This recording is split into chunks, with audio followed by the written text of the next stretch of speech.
Hey, Brush Brigands, welcome to another painting session. Or welcome back, should I say? Welcome back, everyone. Hello, hello. Oh man, it has been a while. I have been waiting so long to be on stream again. So, hi, everyone. I hope everybody's doing all right. Oh man, do you recognize this guy? I do. So, we last left off about 2 weeks ago, and we were painting this Bigoni. Hey Doji, welcome back in. So nice to see you again. How are you doing? How are you doing? I know. Well, this guy you have never seen. You have never seen because the one you have seen on that first stream that we did, unfortunately, is this one. I swear it was so sad. About 10 seconds after I finished the stream, after we spent almost 4 hours painting this guy, I put him right down here and I went over to the computer to say hi to whoever it was that we were raiding. And I turned and I saw it go like slow motion. The thing like went like this and fell right off of the desk and lost an arm. Poor thing. So, after several copious swearing in multiple languages, we had him reprinted. And the other day, late at night, I got him back up to kinda where we left off here. I did do the hair a little bit brighter because I kind of like the idea of having it a little bit brighter in the hair, but pretty similar. Actually, a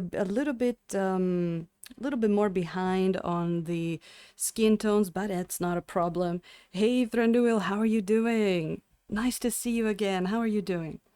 Working from home for Doji. Oh, I saw that you finally got to play a bit of that game. Takure, is it called, Doji? You were doing a demo for some people. I hope that went well. There you go.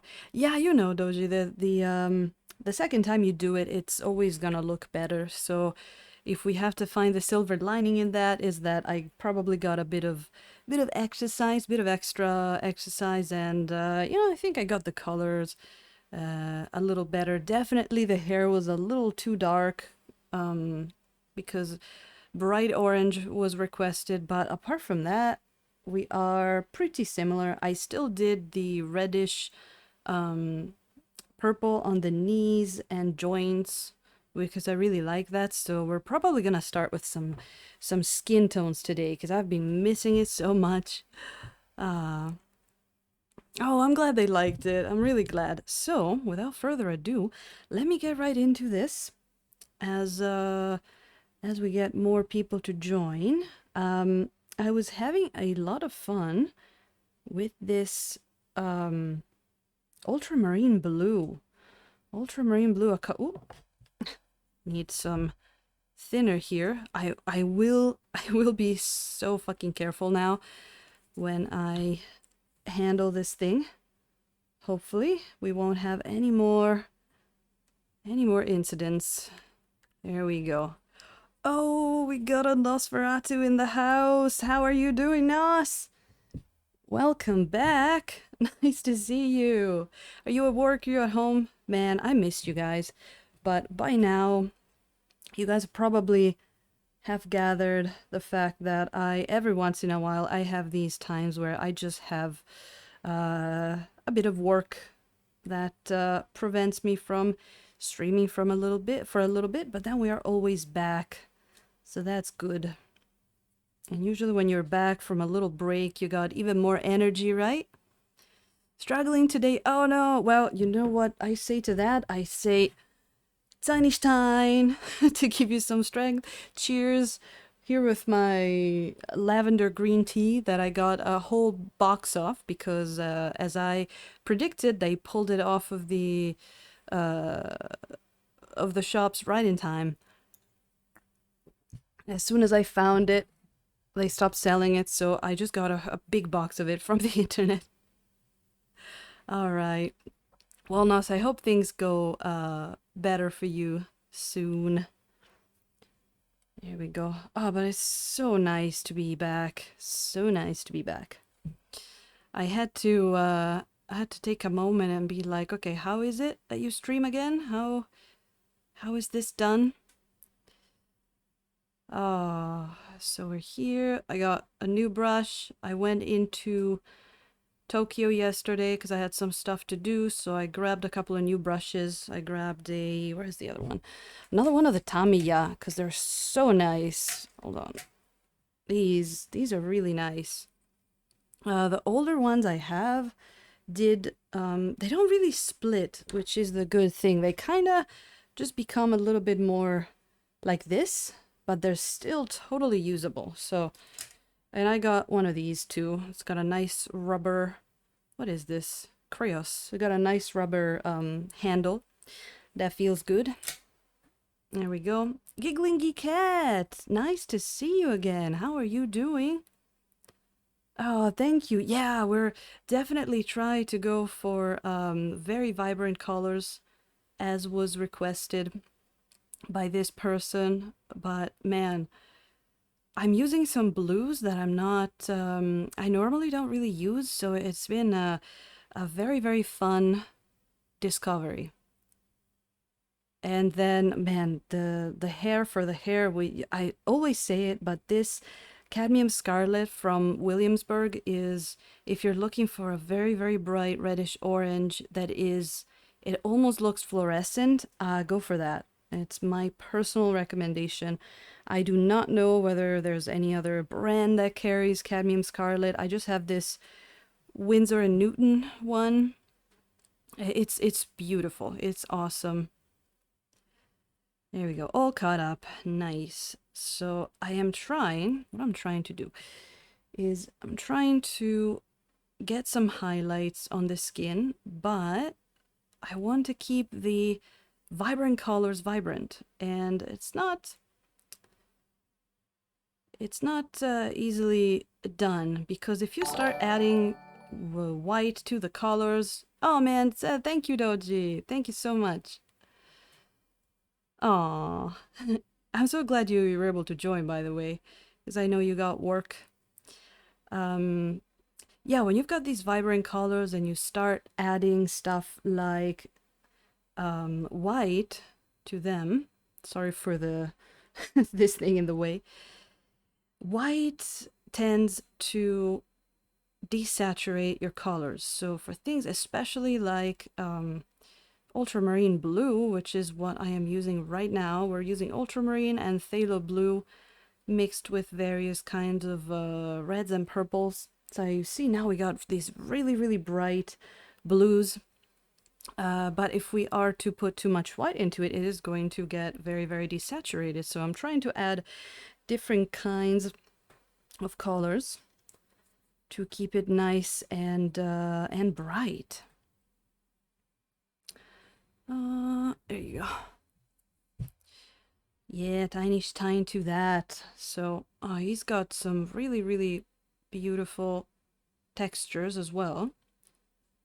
Counting that this was a miniature that was supposed to be very, very tiny. I mean, it was supposed to be like a gaming miniature.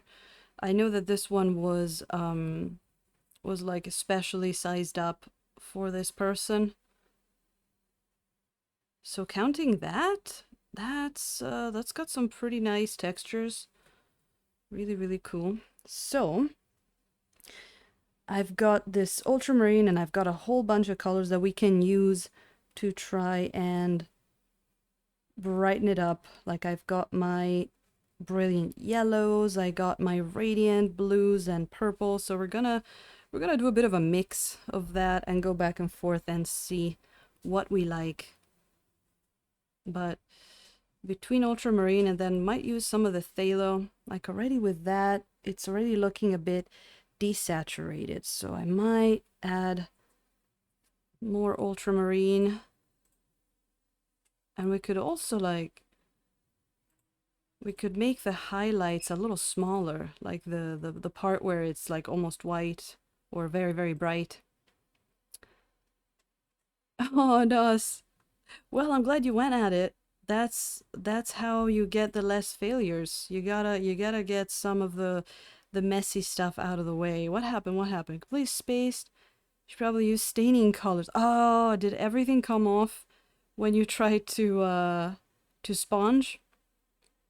Well, that's no biggie, right? You can just get some more staining colors in there. That is really good exercise for learning what colors are staining, because it is not written on the tubes if it's a staining color or not, unfortunately. What colors did you use? Hey Gary Gamed, welcome back. Nice to see you. We're putting some highlights and some colors here in the skin tones. Aww. It's probably just you and I understanding that joke, but I don't care. I love it. How are you doing? How are your Japanese studies? Let's see, how about if I put a little bit of, and I underline a little bit of purple in the blue, and then we highlight it a little bit. Ah, too much. Nope, too much. One more time. Because that, I was seeing in the pre-glaze that the Egyptian violet that I used actually added almost like a shiny element to the blue. It was very, very, very strong, and I loved it. See, there is a threshold where it goes from like blue, like lighter blue, to desaturated lighter blue. So that's what I want to avoid. Is there a good way to test swatch for staining colors? Well, if you have any kind of piece or pieces of miniatures or miniatures that you don't use, anything you can just prime and test it on that. That would be the easiest way. You can try it on a little bit of your miniature, because really once you put some color on and you wipe it off, there's nothing really that says, you know, you're not really ruining the miniature. You can always wipe the whole thing off and go over it again, so you can test it on a small piece of your miniature. I have made, since I have access to people who 3D print, hold on, I've made these little swatches where I test the staining. These little like half barrels. But yeah, you can just test it on little pieces of broken stuff. And there are a few colors that you just know are staining. For example, all of your phthalos are staining, phthalo blue, phthalo green, your indigo stains. And then there's a few colors that really are not very staining. There's also, we have communities where, you know, you can just ask people. So it's going a bit slow. Oh, good luck with that, Gary. I am just super happy to be back. It's been a busy couple of weeks. That week at the beginning of May, where I was painting this guy, I was counting on finishing him during the week, and then I broke him, and I had to wait for a reprint.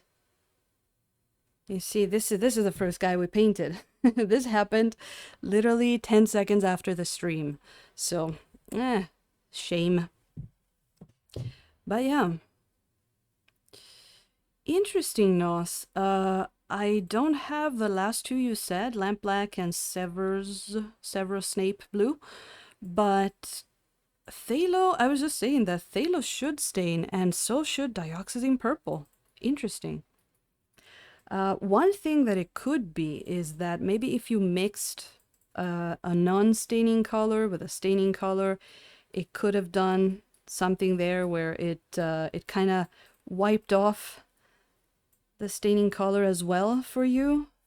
Or it could be the primer you had.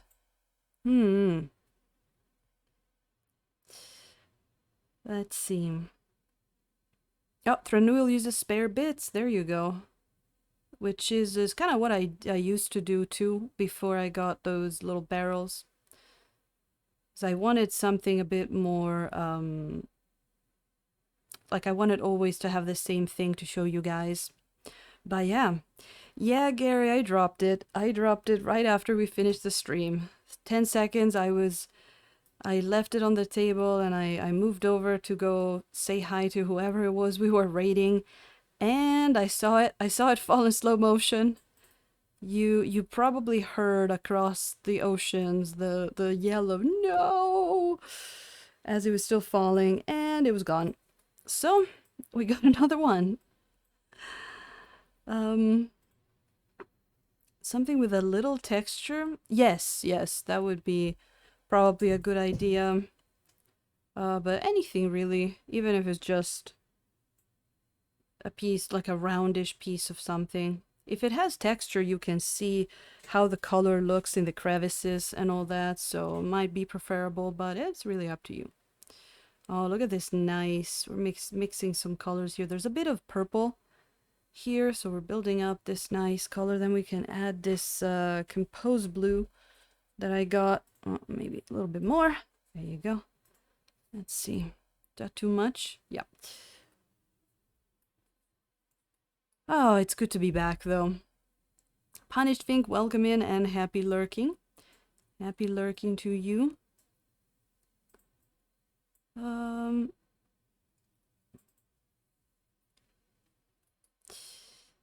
Yep, Threnuil. If for the first minute and a half, I just screamed.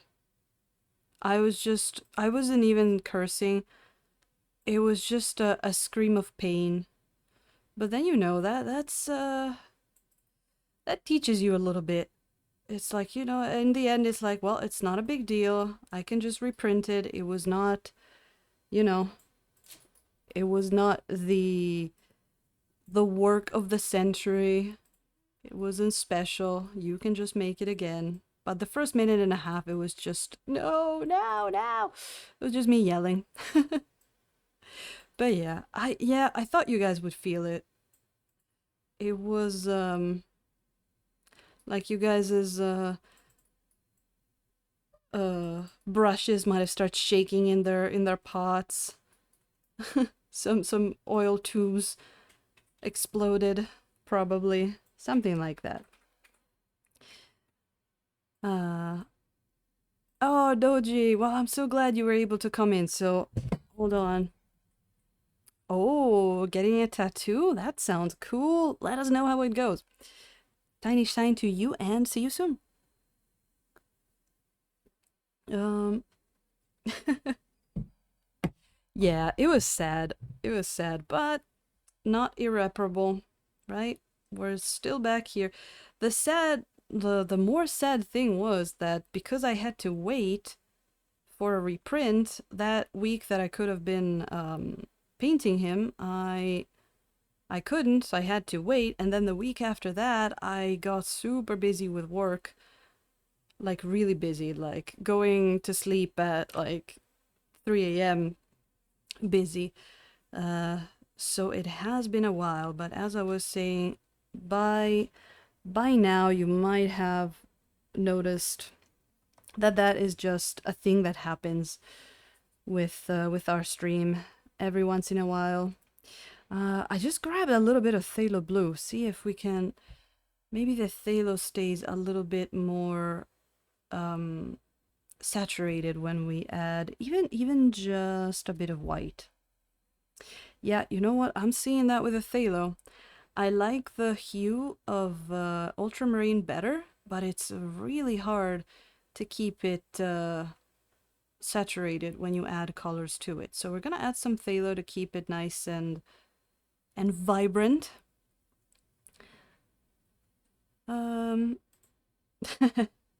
Thank you, Thranuil. Well, I guess not this one. Not that one for sure. But I got a chance to redo the hair a little bit. It's a lot more orange as I liked it.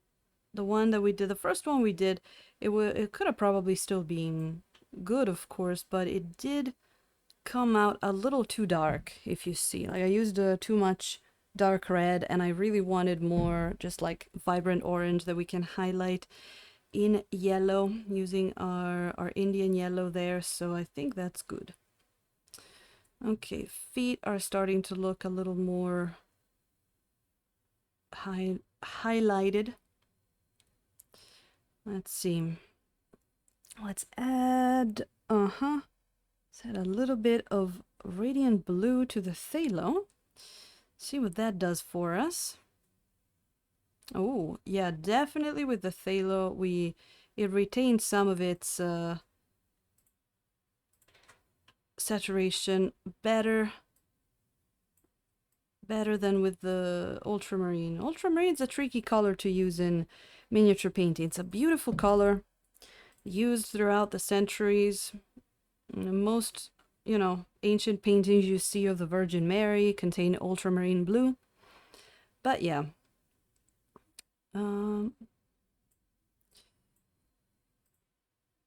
Yeah, we all need practice pieces. Mine was a bit forced, but you know. What have you been working on, Giggling Geekette? I haven't had a chance to see any of anyone's streams lately, because being busy also entails the fact that I'm not really able to even pop into other people's streams. The past couple of days, I was able to just watch a little bit of James Wapple without the sound on. That is the extent of the treat that I gave myself, but hopefully I'm going to be able to start popping back into some people's streams soon as well.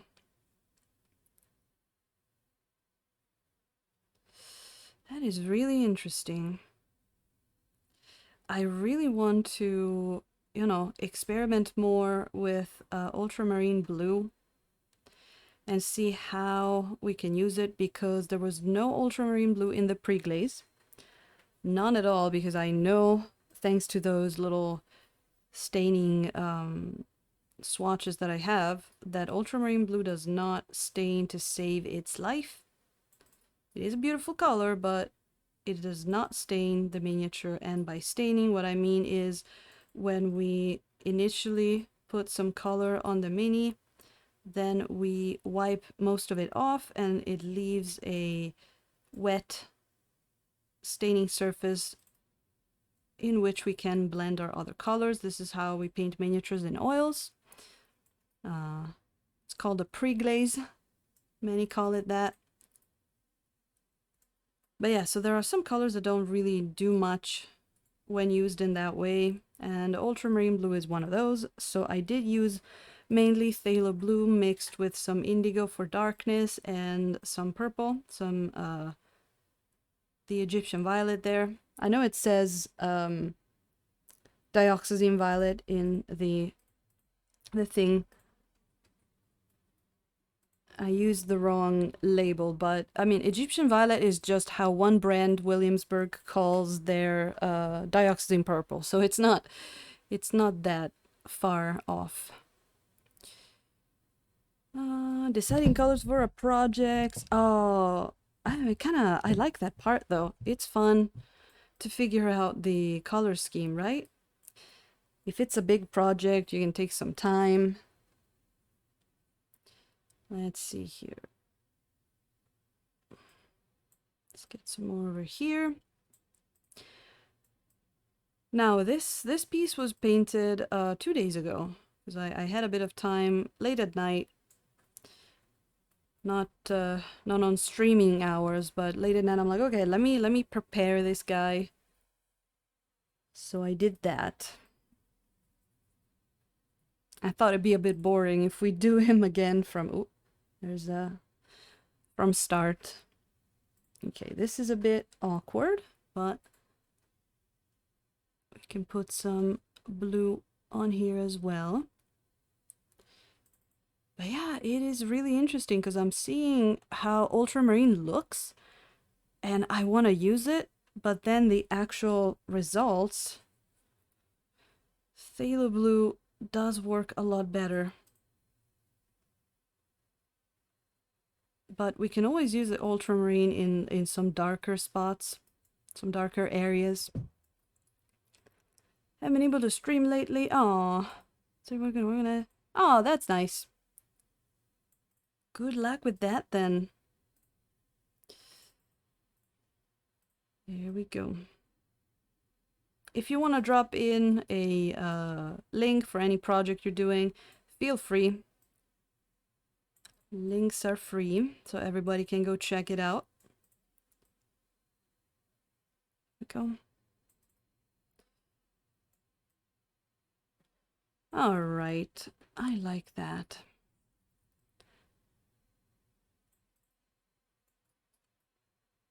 I did do, where are we? I did some color swatches before painting this big guy because I really wanted to have some ideas of how what blues to use, and I really recommend, if you have some time, that you try some of your colors and compare them in that way. I'll show you in a minute how I did it.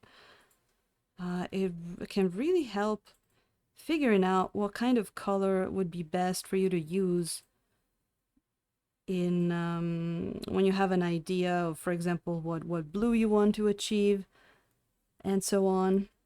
It really helped me. So let me show you.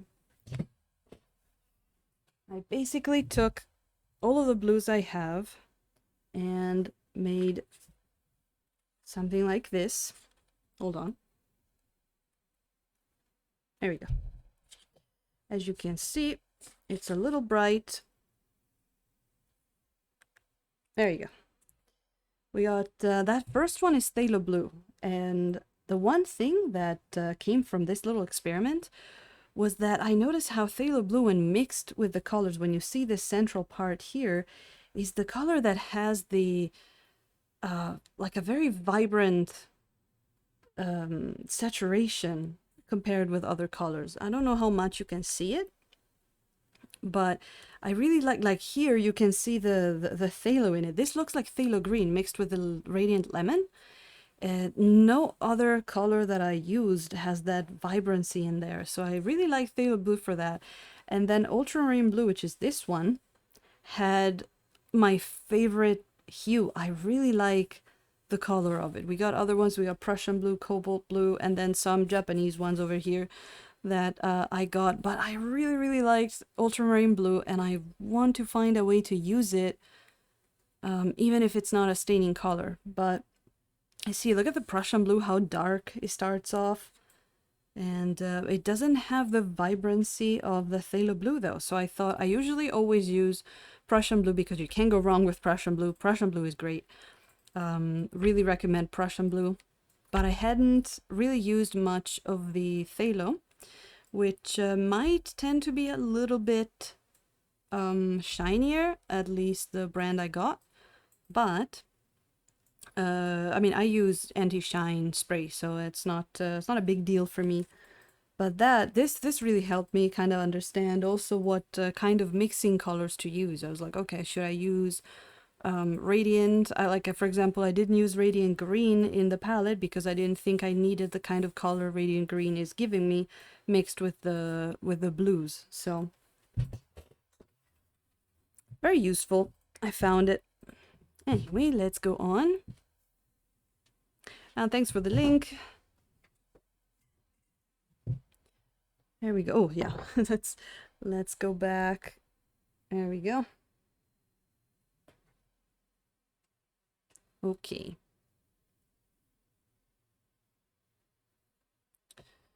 Well, the feet are looking better and better. And even if the surface here was painted 2 days ago, is it still? Yeah, it's still a little wet. Probably here too. This is gonna, not bad. There's a lot of cadmium in the hair, so I thought it might take a while to dry, but I don't mind. I know there are people that really, really need their stuff to dry super quickly. I'm not really one of them. Even with, what do you call them? commissions, I always try to allow the miniature the time to dry naturally, because for me it's just too good of a deal with the oils. I don't care if they take a long time to dry. It's just what you can achieve with them. I don't think I could ever achieve with acrylics, or maybe it would take me a lot more years to learn how to achieve that with acrylics. That's probably how it would be. Yeah, welcome back, Nos. Ah, interesting. Hmm. Lamp black. Black is usually a little hard to stain. Like, I don't know lamp black. Ivory black cannot stain to save its life. Like, even under severe threatening, ivory black will not stain for you. I don't know if lamp black is any similar. I have never used it. Phthalo turquoise, I'm surprised because phthalos usually tend to be very, very staining. But it could be, I mean, I don't even know. Maybe the color has a phthalo pigment in it and another, and a different one. I'm not sure. I would think phthalo turquoise would be made by phthalo blue and phthalo green, but who knows? Maybe there's some white in it. How long did you let it sit, Nos? Yeah, I would ask you that and what primer you used, but I think you used the Stynylrez, right? There we go. Yes, I want to get a little bit more bright up here. Also, this Compose Blue you see, it is from a Japanese brand, but basically what it is just some phthalo green and white and blue. Like it's that's why it's called Compose probably.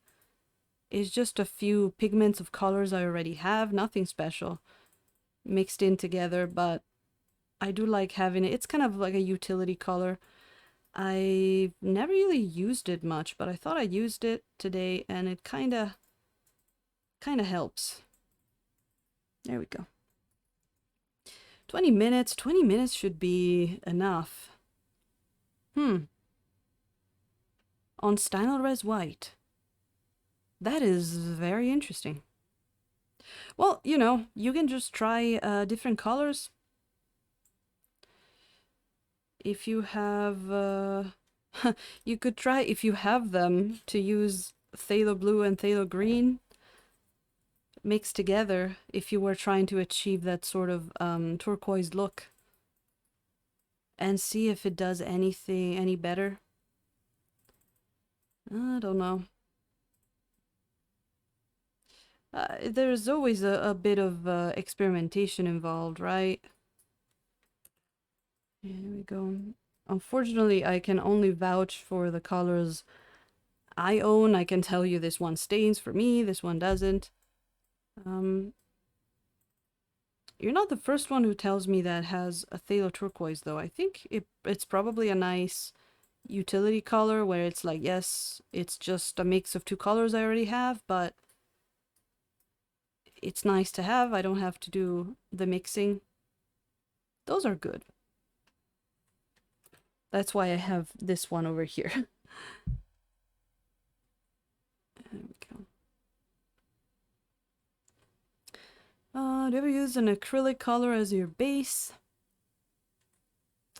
No, Giggling Geek Cat, but that's a very interesting concept. I know that there's another technique that people use that involves preparing a base of acrylic colors. I think, what's his name?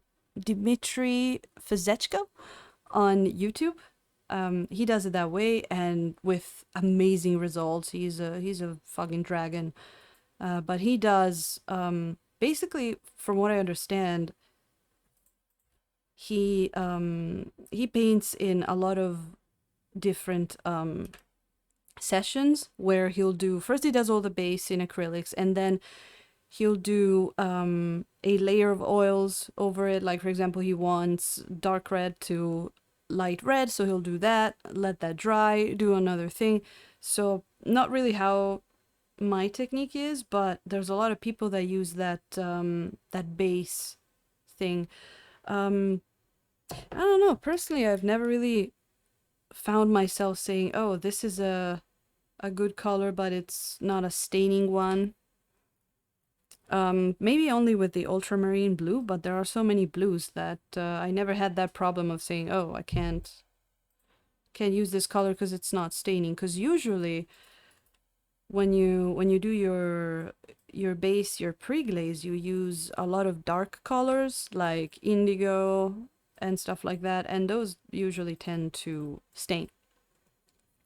The other thing for me is, for some reason, the combination of it's probably the primer I used with the fact that I have 3D printed, so kind of like more porous prints, minis, because they have all the layer lines, maybe. I don't know why, but my pre-glaze sticks so much. It even non-staining colors or become almost staining. So I'm really lucky in that. I'm not sure why, but yeah. Yeah, no, so if you get the chance, I know it might be a little time consuming, but I would really, really recommend. So then you know. So then you know, if you have, you really don't need that much room. Like, you don't need to, put a color on a whole mini. You only need like a small piece of some kind of primed material. Best would be to use something that's the same material that of the minis that you're gonna use for consistency, because the kind of material that your thing is that you're gonna paint might have something to do with how much the pre-glaze sticks. But if you get the chance, I would say go for it. It's the same thing as doing the color swatches. Definitely, definitely. There we go. Plus, it can be a nice, fun, relaxing thing you can do without the pressure of painting a miniature. You're just testing, right? So you can relax, you can listen to stuff, and you can get, like, all the while you're gonna get more familiarized with your paints.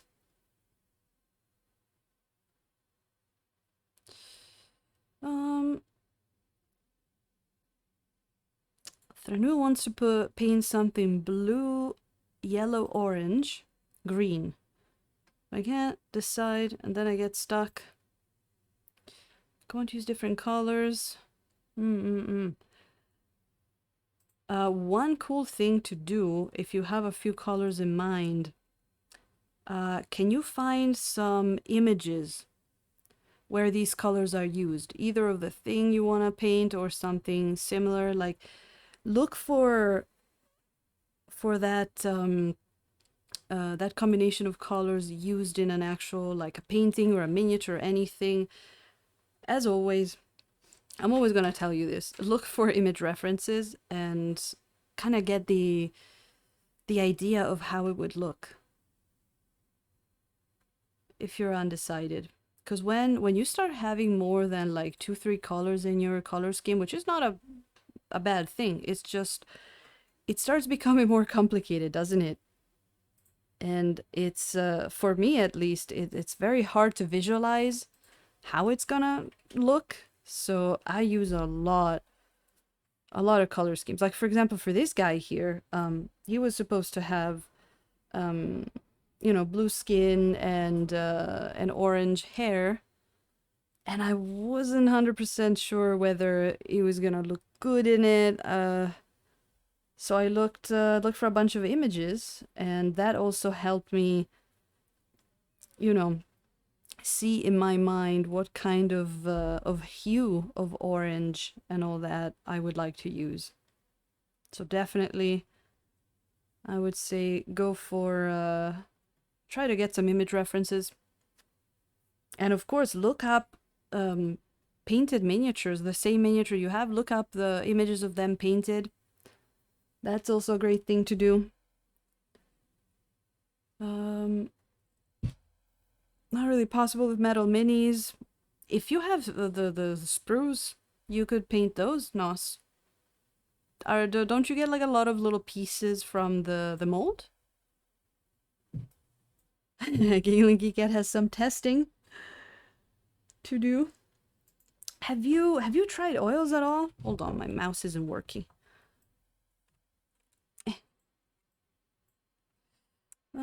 It's mostly the primer you're staining. It is, it is.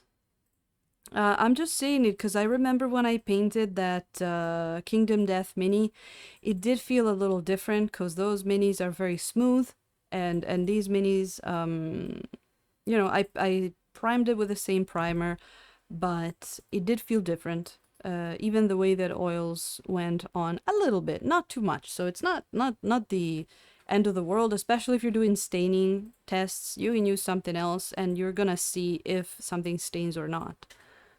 I was gonna. There you go. A little bit more light on the palette. What was I doing? I think I was doing back here the foot. Almost done there.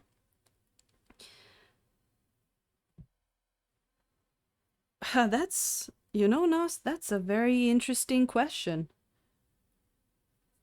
Is it, how does it stain? Hmm. I would have to research on that because in my mind I'm assuming kind of like, the way, to be the Italian and talk about food, the way like blueberries stain and other fruit doesn't. There is something in the pigment that sticks, but that's we should look into that.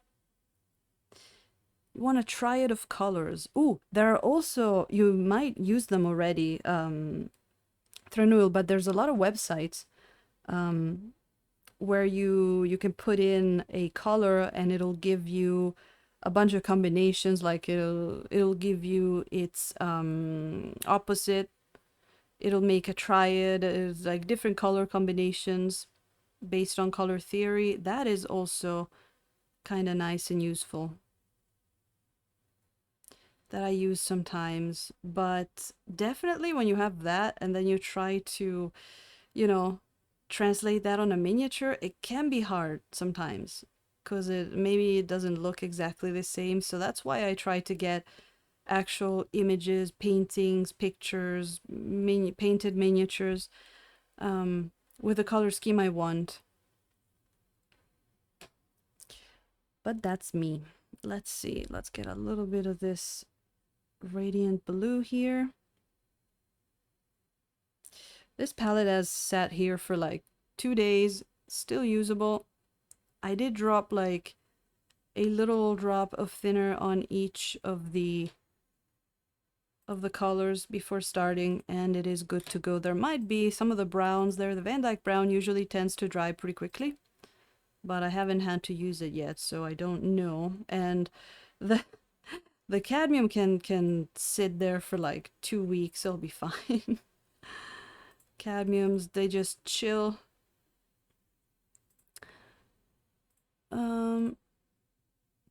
No, throwing them all away. It's okay.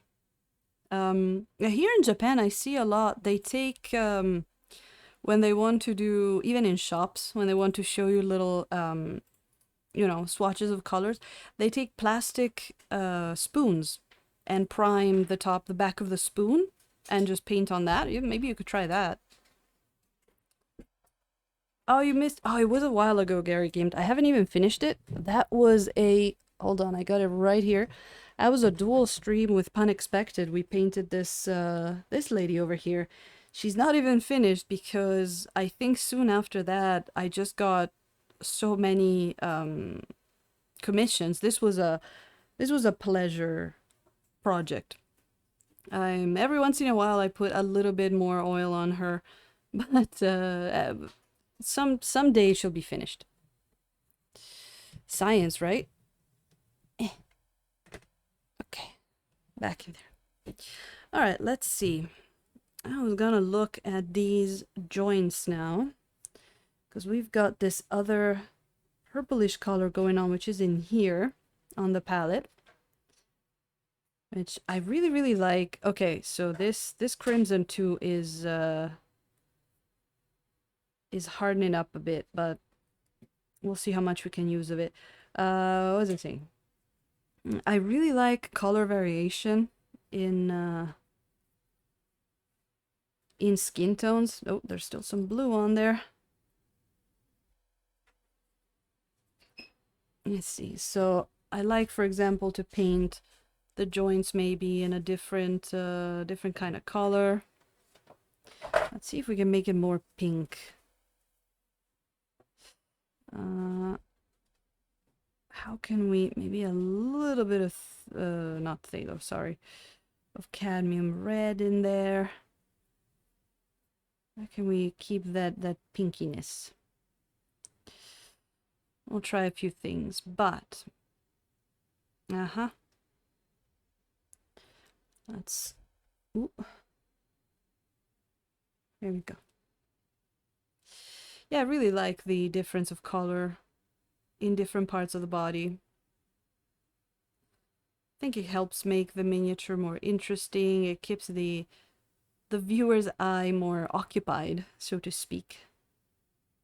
Let me see if I can, how red of a red I can get. How about we just do crimson and white? Stu Sawyer, welcome in. Thank you for that follow. Welcome among the Brush Brigands. Yeah, this should be more reddish. And oh, look at that. That's almost a magenta. I like that. So let's get some of this. Now I don't want to go too crazy with this, but I think a few areas, and we're gonna try to work on them together. So the knees, I did the knees, elbows, knuckles, and probably I'm gonna do this purplish color on his lips as well. And we're gonna see how that works. But that should make it much more interesting than just having blue all over the place. And I might sneak some bluish purple into some of the areas as well. I just love the variation, and you guys know how much we love the skin tones. Oh. I saw you guys have been working on a lot of stuff too. That was really nice. It was good to see you guys kept painting, even when I wasn't.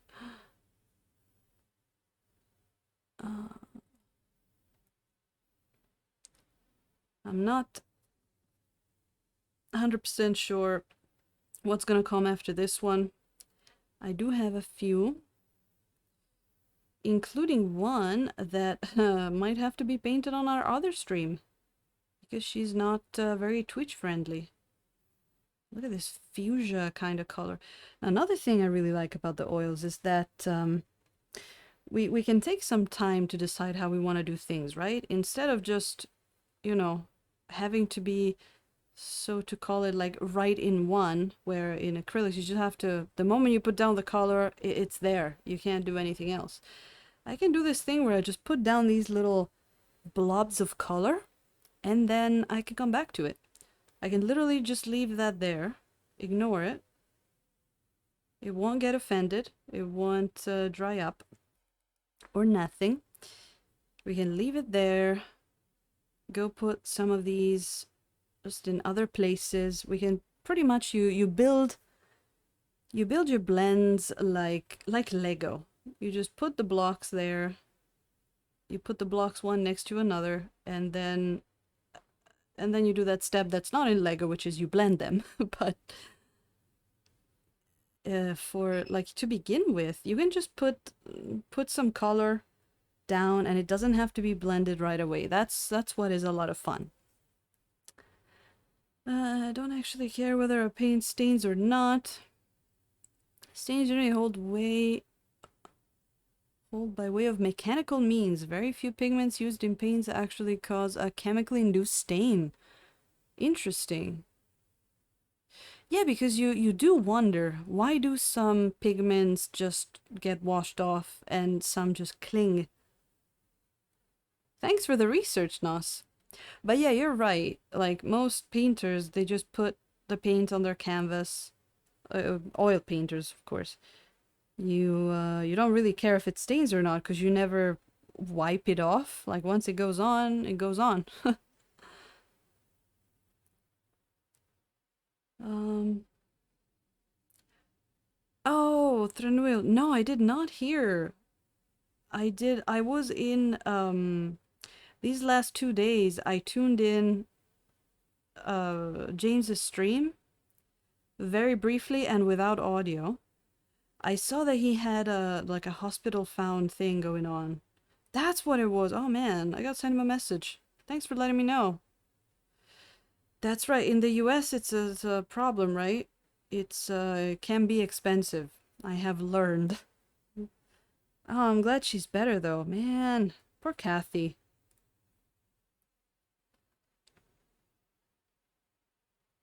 It won't get offended. Yeah, you can leave it there. You can leave it there till tomorrow if you want. It'll still be there waiting for you. It's like the perfect girlfriend. Um, wow, what a weird. Okay, never mind. Just thinking about the fact that oil never dries and then well. But yeah, it's like a faithful dog. It always waits for you.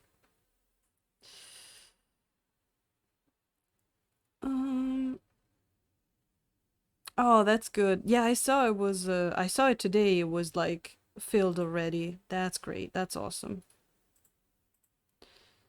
That's awesome. Next stream he does, I'll drop in as well and give my hellos, my greetings. Uh Yeah, exactly. Exactly. So I'm really liking this simple mix of crimson and white. I think it's gonna give this guy some nice variation in the skin tones.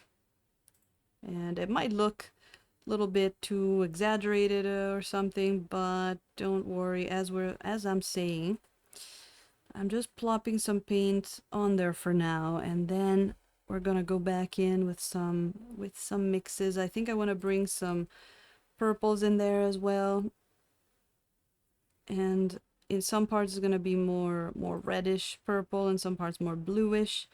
But I think it should be cool and fun. And since the oils are still kind of a little bit dry or wet, sorry, from 2 days ago, we can still blend in. Here we go. It's just so easy. It just feels so good. I can't say that enough.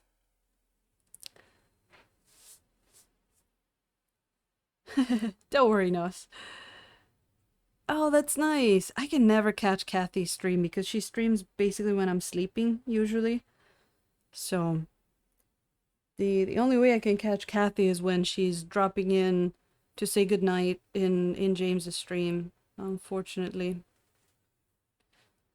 I think I caught her maybe like twice for some super lucky circumstance when she was about to end the stream, but she's a great painter.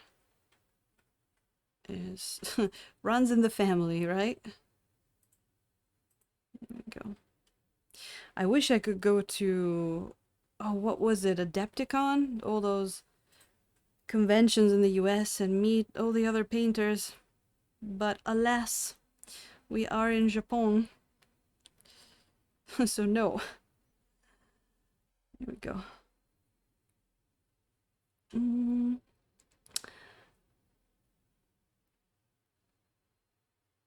Oh, Giggling Geekette, I have a big Tupperware box because I don't have any pets, but I do get, see, I have just this that I put them in. Because I do get a lot of dust.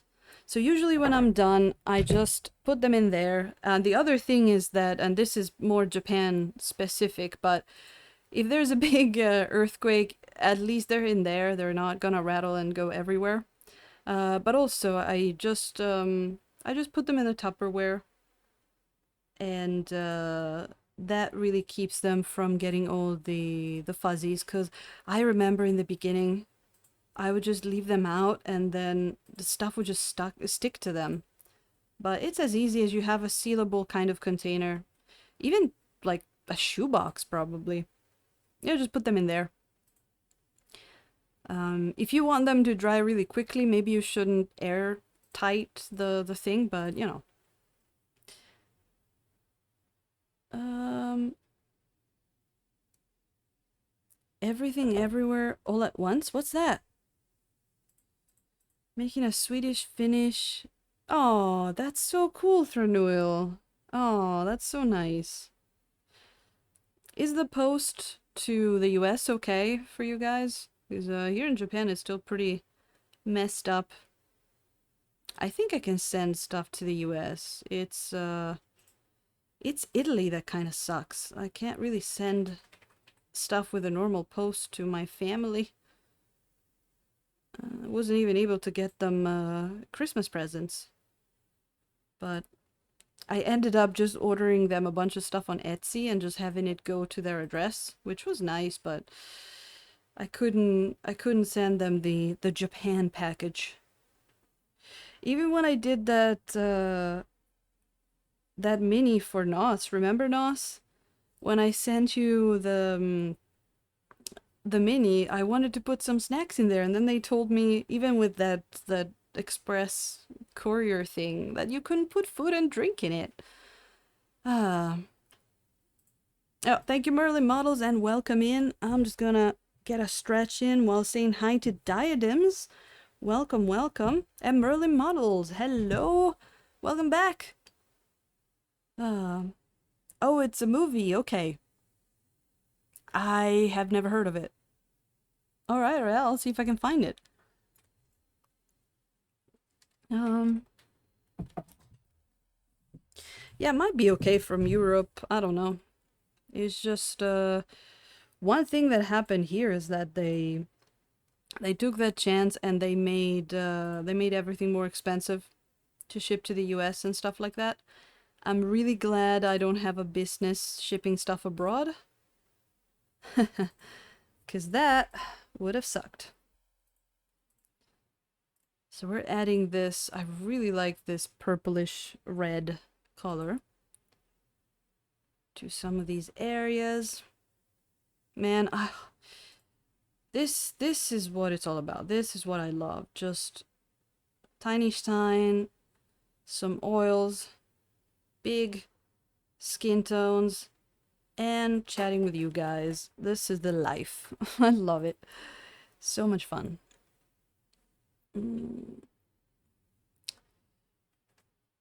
It's late for you, Punished Fink? I bet. I bet. So, well, good night if you're going soon. But if not, thanks for popping in. It's always appreciated, especially after so long that I wasn't able to stream because busy work schedule. We're painting the I rechristened, not that he had a name before apart from Huge Blue Oni, but now he does have a name. He's called the Cursed Oni because we spent after we spent about almost 4 hours painting him for the first time on stream. 10 seconds after I ended the stream, he did lose an arm. And I had to reprint it, and we're here. So, he's cursed.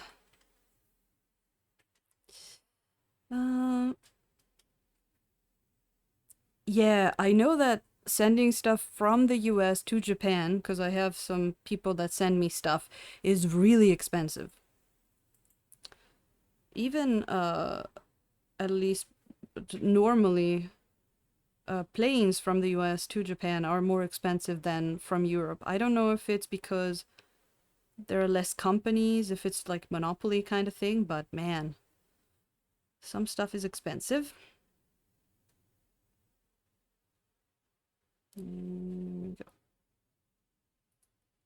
Oh, I like this pink.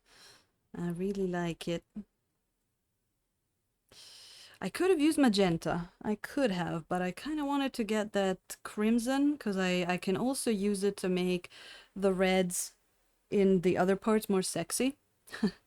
If you want, this is the pro the pro explanation. Crimson, use it when you want sexy reds. But that's true. If you mix the crimson into some of the your bright red, like a cadmium red, it gives you kind of like this thing. It's hard to see with the color of the palette, but it gives you that like darker, sexy red.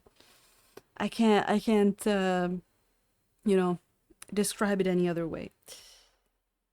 But mm,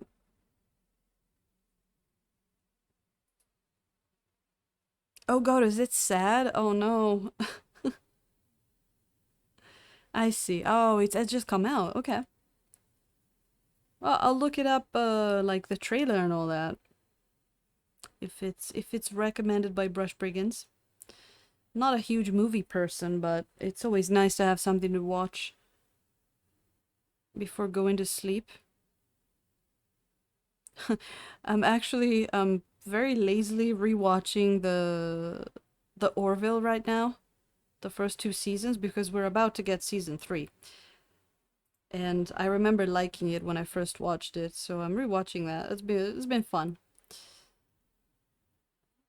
It's in one of my rare, series watching moods.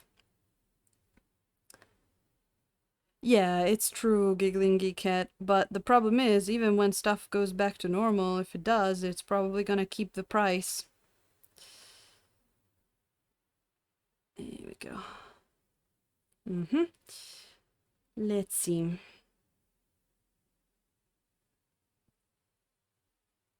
Emotionally intense. All right. Need some intensity. Okay, let's see if we can do the same on the elbows. Let me start a little darker. Ah, isn't it nice when you crack open a new brush and it's all nice? And you use it for the first time and you know that this brush is going to be perfect, at least for this one time that you used it right after opening it. I love new brushes. Um, yeah, no, that's true, Giggling Geek Cat. That's why I like using crimson when using cadmium red, because it's pretty orange, and like you say, different brands might have different hues. But even this cadmium red deep, um, it's when you use it, it has that like it gets a little quote unquote dirty. Where if you want that bright red, it tends to have a bit of orange in there. So if you add some of that crimson, I found it gives it the deeper red kind of look. So I really like using crimson together with red.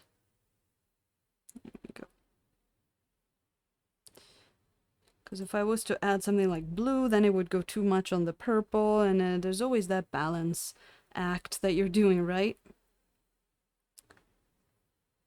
But yeah, so probably I've never had cadmium red not deep, so I guess that one's even more on the orange side.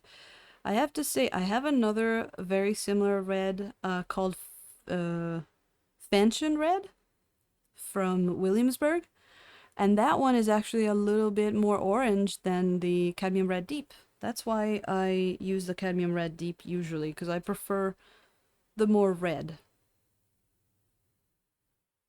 Go. Well, that's nice.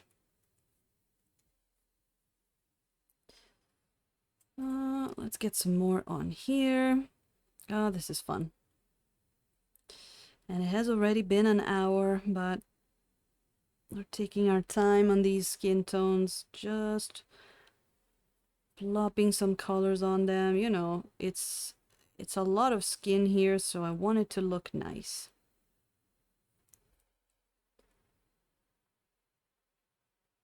Yeah, I really like I don't know if they sell it as alizarin crimson usually.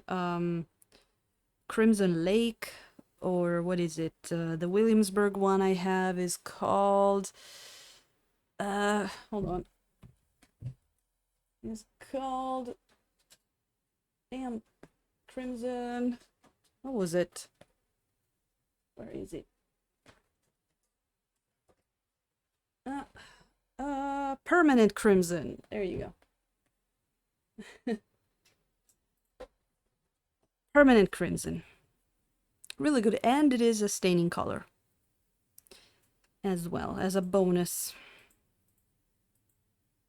Let's get a bit more of that. I might want to get a bit more, but it's even if it's starting to dry up, I can still get some, so that's good. Gotta do some weird grabbing poses here with the mini, but I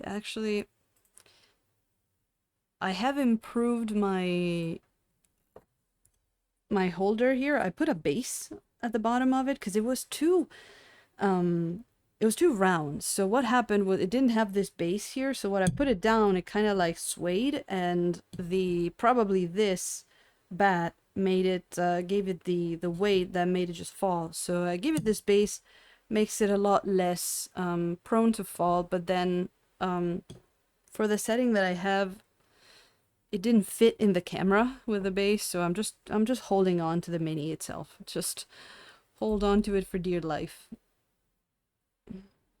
Kind of feel better that way. Anyway. Oh, the Cadmium Scarlet, you will not go wrong. Of course, Cadmium Scarlet is orange. It's like a reddish orange, but man, if you're doing anything like fire, anything bright orange, it's great too to highlight red if you're going for the orangey highlight and not the, the pinkish one. But oh, it's so good. It's so intense. Like, look at this hair. It looks like I used fluorescent orange. It is very, very good. And then you put some yellow in there. Oh, God. You're going to see when we do the highlights on the hair. When I saw that the person wanted orange hair, I was like, yep, Cadmium Scarlet. I know that there also are cadmium oranges, and I've never tried those. So for all I know, they're even better. I do not know, honestly. And, it's that whole thing where it's like, well, why would I get cadmium orange if I have cadmium red and like cadmium yellow? But it does help. I feel like cadmium scarlet is a nice in between because it's not completely orange, but it is very, very, very intense. I love it. There you go. Bit of a blending brush here. Got some more makeup brushes. I'm so busy lately that I rarely do my makeup, but I own a lot of makeup brushes for painting. There we go. I saw that some of you guys also got some new paints and are playing around with them. That sounds like a lot of fun. The last one I got was a tube of ultramarine blue, actually, for this mini, because I had a very tiny one already, so I needed a bit more. Okay, let me get a little bit of white in there.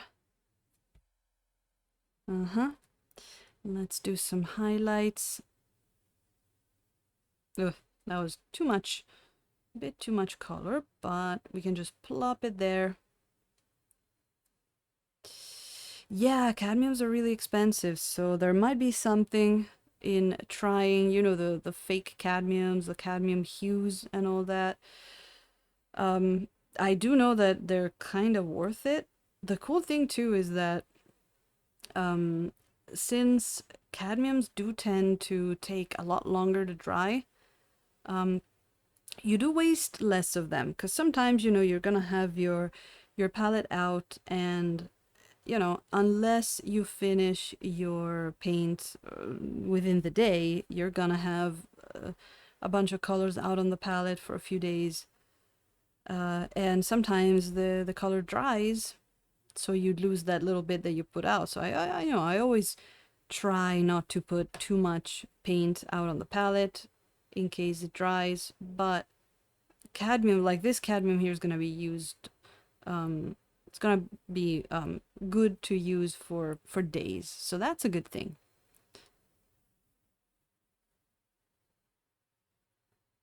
Yeah, makeup brushes are really good for dry brushing in acrylics.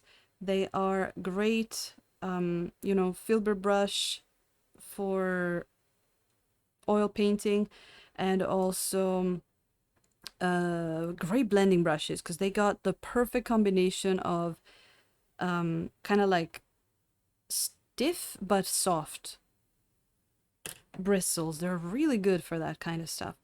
Okay, let me look at that mouth. I want to put some of this reddish color on the mouth. Want to see if that... I kind of thought it'd be cool to have the purplish red here, right? I think it'll be a nice contrast. I didn't want the lips to be red because there's so much red already around here, and it's gonna look like he's wearing lipstick. Not that it's a bad thing, just I think I want the purple lips. I think they are more intimidating. Gotta give him some nice teeth as well. But let's see.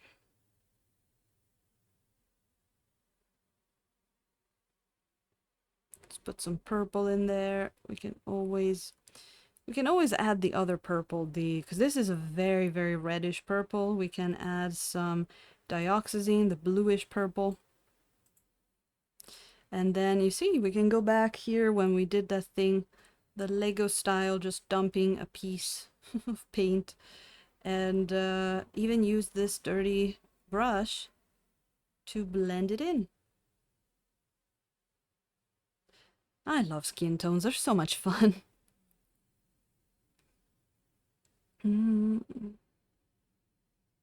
Oh yeah, there's a lot of trial and error in that, meaning that not always paying more money in oils means that you get a better oil for miniature painting. Big example, cobalt purple or cobalt violet. It tends to be quite the pricey color, but not the greatest thing for miniature painting. It's not staining, it gets lost whenever you try to mix it with something else. It doesn't really do much, unfortunately. So there's that. But when it comes to the cadmiums, usually they are worth it. They can be really pricey, but also they should last you a while. If you're not, you know, squandering the paint out on the palette. Just getting out as much as you need. There we go. Let's do a bit of... Okay. I like that. I like that. So, let's try and put some highlights here on the blue skin, on the upper body. Oh, and the legs as well. The legs are really, really dark. Let's add some blue in there as well.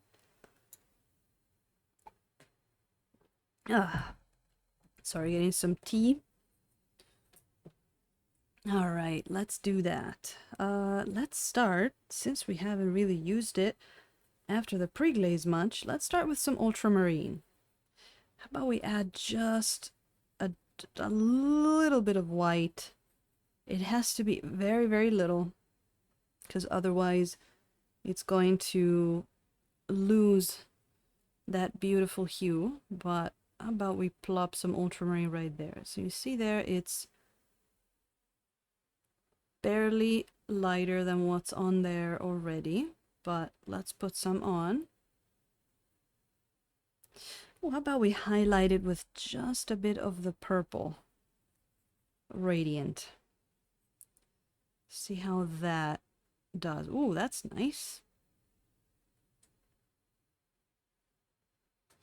Who would have said thousands of years ago that the same color used for the clothes of the Virgin Mary herself would have been used in a blue oni?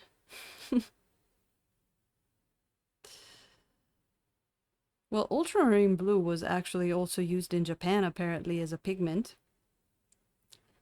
It was called gunjo. Oh yeah, dioxazine violet is the violet. It's so crazy. I don't know what brand you got, but I have a few. When I got the one from Williamsburg, that is even like you have to be careful when you mix it with other colors because it's just so overpowering. No big acrylic. Hey, Lady B. Sorry, they had the same color as other people. I didn't notice you. How are you doing? Welcome back in. Really nice to see you again. We're always talking about big oils here, but we have got a bunch of people that also paint in acrylic, and I used to be one of them. Actually, our DM is waiting for our local store to start carrying those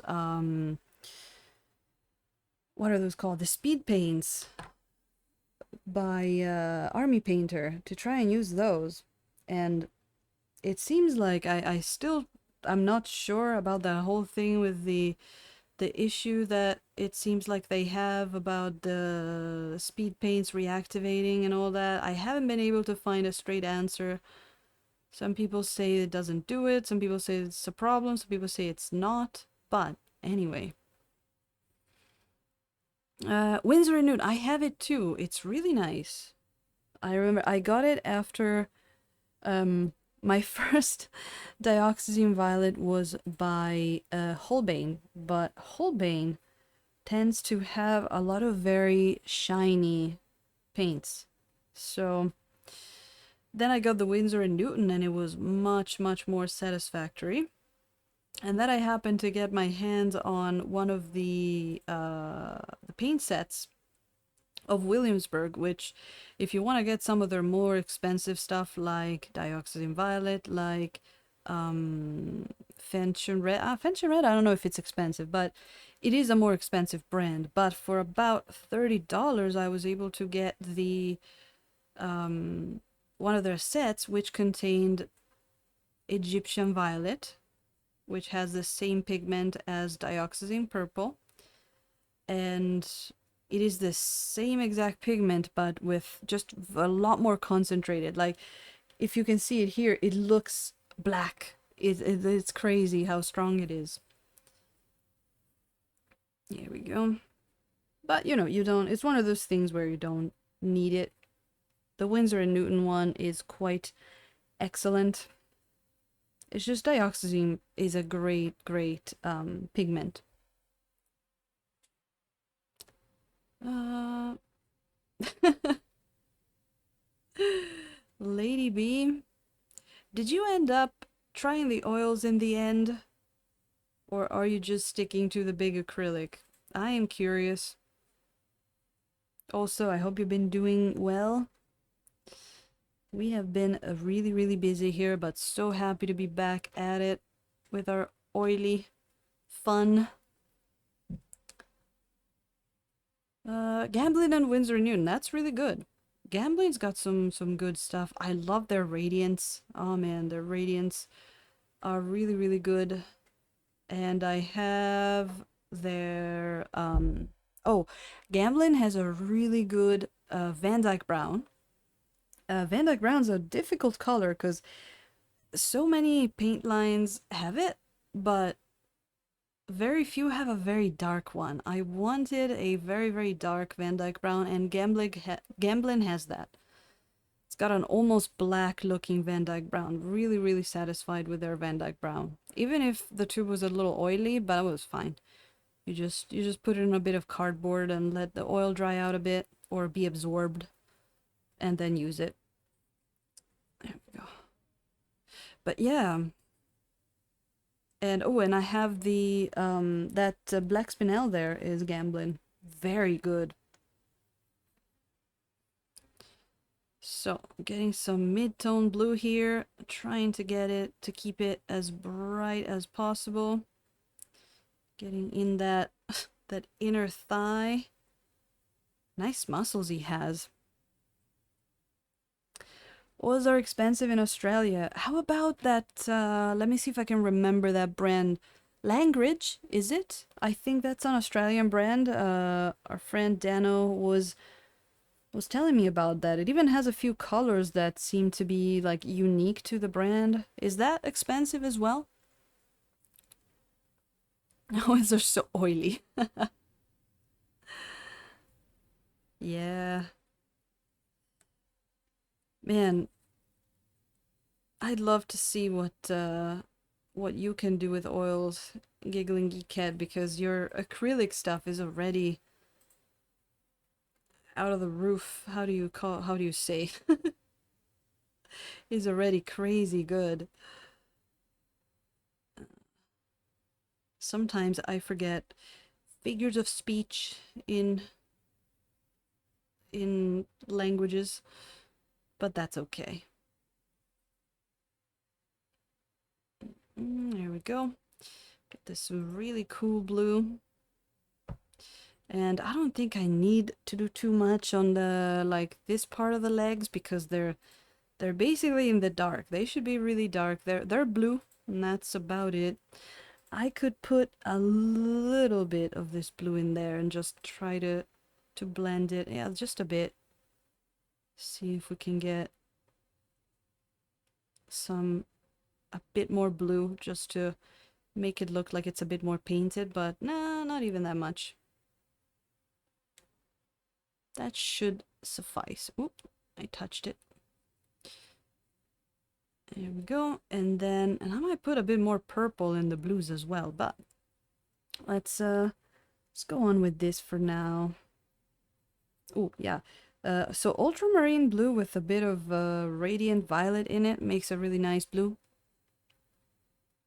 Off the chain. Well, there's one with roof, like over the roof, out of the up the roof. I blanked out on that. Off the scale, I guess. Maybe I was trying to make something about a roof with off the scale. I don't know. That's my brain for you. Through the roof. There it is. Thank you, Nos. I knew that you, my vocabulary helper, would find it. There it is. I think I mixed up off the scale with through the roof. But you know. That's the fun stuff when you're learning a foreign language, like, you know, when I was in high school and all that, still trying to learn English, and I would come across a sentence like that, and that's when you're like, okay, I know what every word means in the sentence, but I have no idea what the sentence itself means. That's language learning, difficult stuff.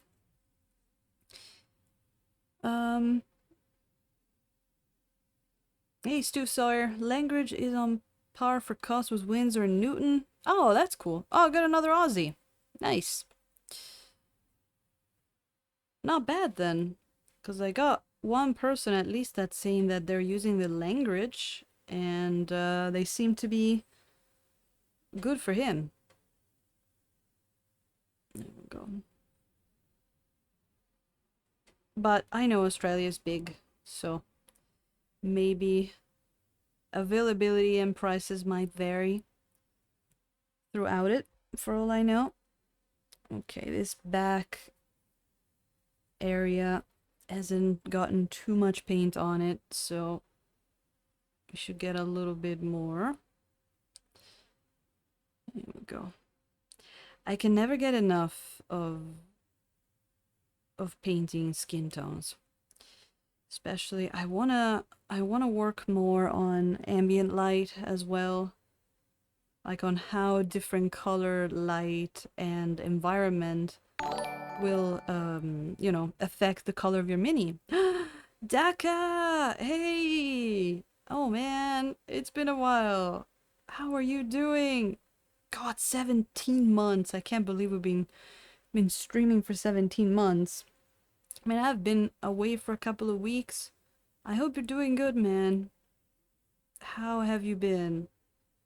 We're here. I think you were in here when we were painting this guy for the first time.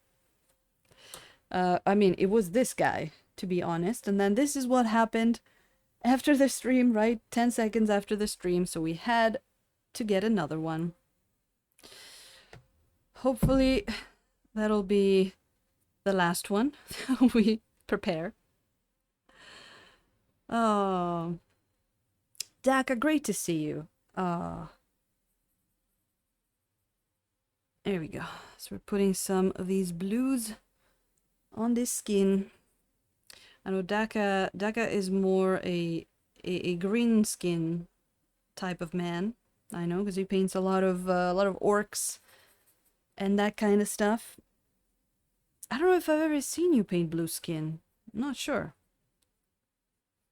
Because I know you also do a lot of stuff with the like contests and themed projects on Instagram.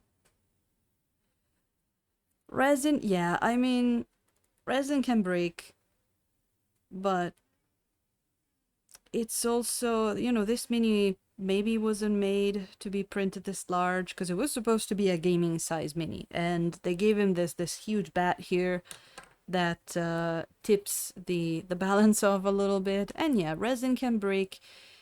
3D print of resin can break easier than, you know, cast resin and metal maybe, but I still really like it because it doesn't have fucking mold lines and gates and you don't have to build it. You guys might know of my hatred for building miniatures.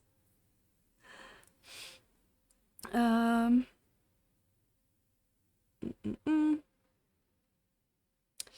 52. It sounds cold. I'm gonna say cold, right? But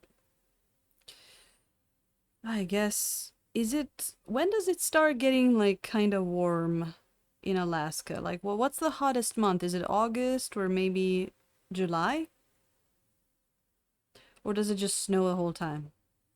I know you don't mind because you told me you like the cold, but I'm not a very cold type of person, even if I come from a very cold place.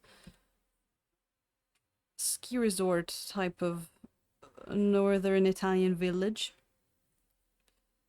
There you go. Okay, some more blue up here before we add the lighter colors in here as well. Man, my nose is so itchy today. What does that mean? We have a saying in my, I don't even know if it's a broadly Italian thing or if it's just my valley, because I know it in my own town's dialect, but it pretty much says that if your nose is itchy, someone wrote you a letter or something. Someone's thinking about you. I don't know. I hope it's not a bill.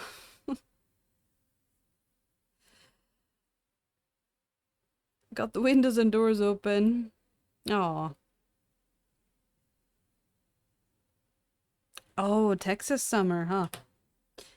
Yeah, it's supposed to be pretty warm in Texas, right?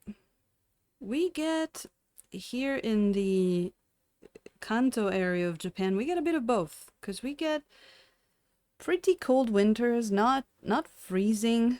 It snows very little, but they are very dry. And there is no insulation whatsoever. And I mean no insulation in Japanese houses, especially if they're a bit older, like mine. And when I say no insulation, I mean my olive oil froze in my kitchen. So no insulation. And then the summer gets really hot and super humid, so got a bit of everything. And also no insulation for the summer either, which is, I don't even know which one is worse. go. I'm still baffled at the fact that with the kind of super humid summers that they get, they decided that they needed the floor of their rooms to be made of an organic material. Because, like, tatami might be beautiful, but it does not make sense. Oh, and for anyone who has lived in a house and faced moldy tatami, that's just a fact. Anyway, that looks good. Let's put some lighter blue on here. Let's start looking at how we can highlight this stuff. Is it humid in Texas as well? No, so you're up in Washington, you said, I think. So is it kind of... I get the image of a lot of rain, but I'm not sure.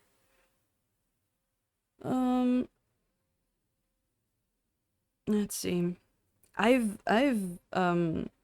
considered seriously moving to Okinawa, but it's a bit too much off the beaten track, and it's got a lot of insects, so maybe not. I like having access to the city. Wow, that sounds pretty warm. Well, drink a lot of water, Geekette. If your palms itch, you're supposed to get some money. Ah, that's interesting. Like, people back in the day must have had a lot of free time to invent all of these superstitions. Like, you know, before TV and all that. It's like, let's just invent weird bullshit.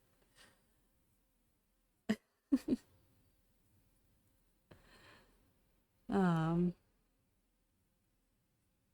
here we go. So let's get some lighter stuff in here. And I'm always trying to preserve that that saturation. So I am going to add a little bit of phthalo blue, because phthalo blue is more saturated than or retains more saturation. Look at that. Look at that. Ultramarine is a beautiful hue, but unfortunately is a very weak, for lack of a better term, color. It's really hard to highlight it without losing that that beautiful hue of him, his, its.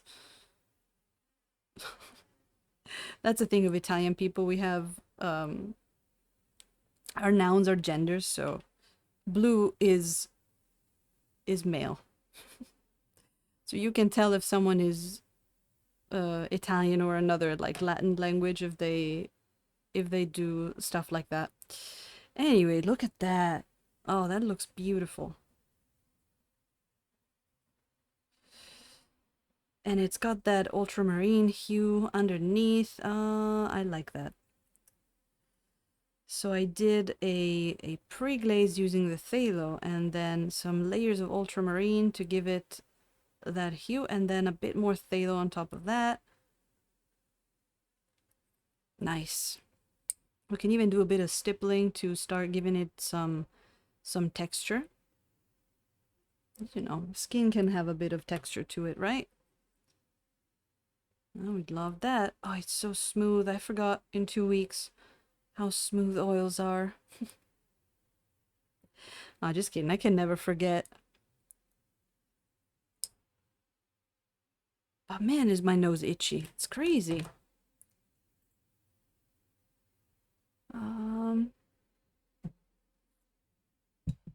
46 is pretty hot. Thanks for the conversion. Oh.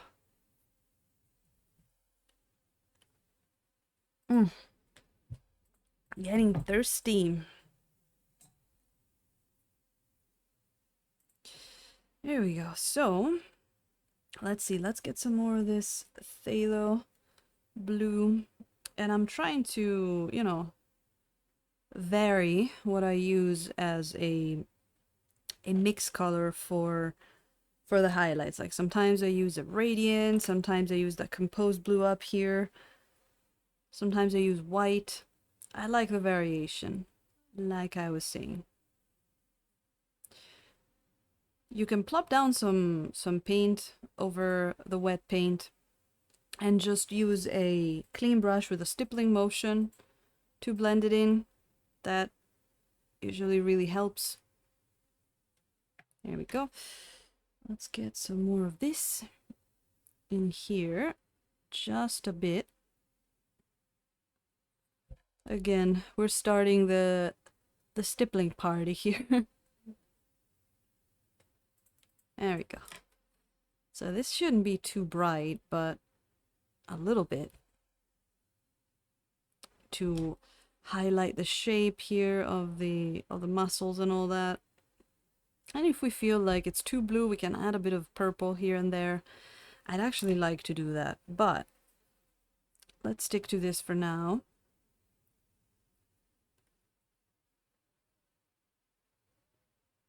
I know, right? The color variation is what I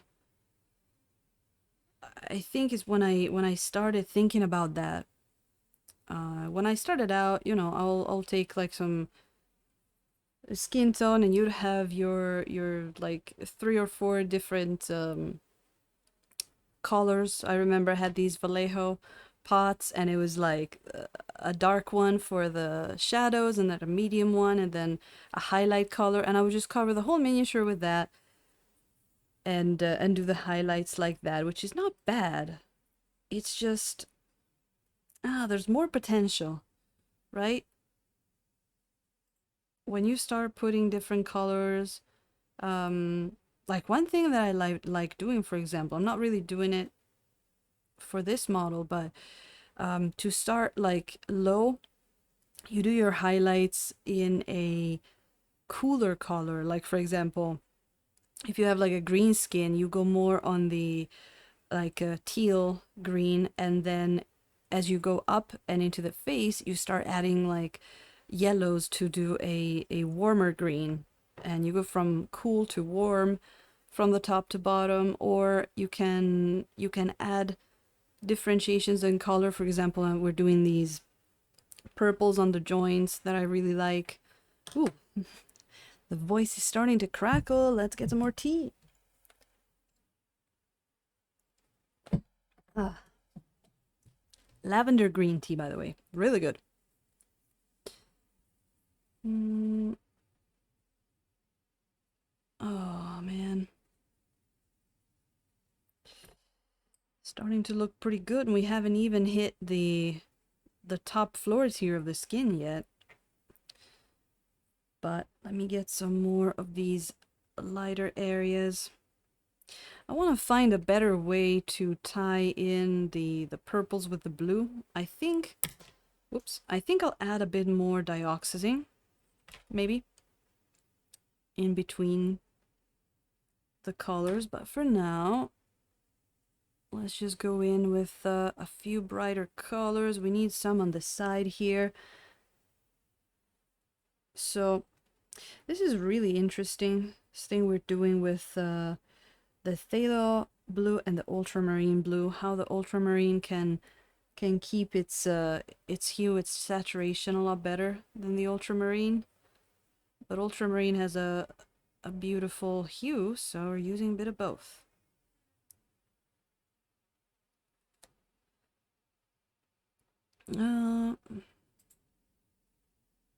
Oh yeah, that's true. You always start with the basics, otherwise you're gonna get, you know, too confused. You're gonna give up. And you're gonna be like, nah, that's too difficult. It's nice to strip off. Start with very simple stuff, and then you add more and more as you go. We did the same couple of years ago with my tabletop group. We wanted to start a campaign with a different like instead of Dungeons and Dragons, we wanted to play Hackmaster, which is a very rules heavy system. So we started with fewer rules, and then we kept adding them.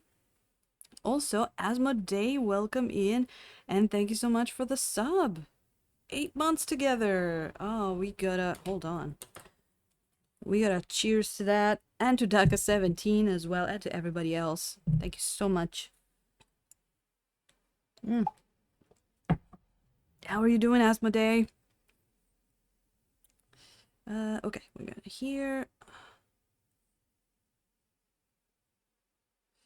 But yeah, I remember just, doing skin tones with like 3 colors and doing all that layering with acrylics. Starting with one color and then adding a little bit of another and doing more and more layers, and it would end up looking okay, but there was definitely something missing. And then when I started seeing, watching more people paint and seeing how many colors they put in, even before I discovered oils, I found some people that used to do kind of like a dark wash at the beginning of their painting. Like they take these very like thinned down acrylics and they do a dark wash and they mix in. Pretty much it looked like a pre-glaze, but you had to be a lot more careful because stuff dries really quickly. And they do like a really nice color variation, and then they would layer on top of that, so they'd have some variations in the tones of the darker areas, which was really really nice. Okay, let's get some more ultramarine here in the hands. I'm liking ultramarine with the purple radiant. Oh man, Asmodee, welcome back after 6 months. Well, makes me feel better about my 2 weeks, but sounds great. I'm sure you're gonna have a lot of fun. Do you already know what the first thing you're gonna be painting? The first project since you're back? I'm glad to hear, really glad to hear. Um, yeah, the texture can be unfortunate.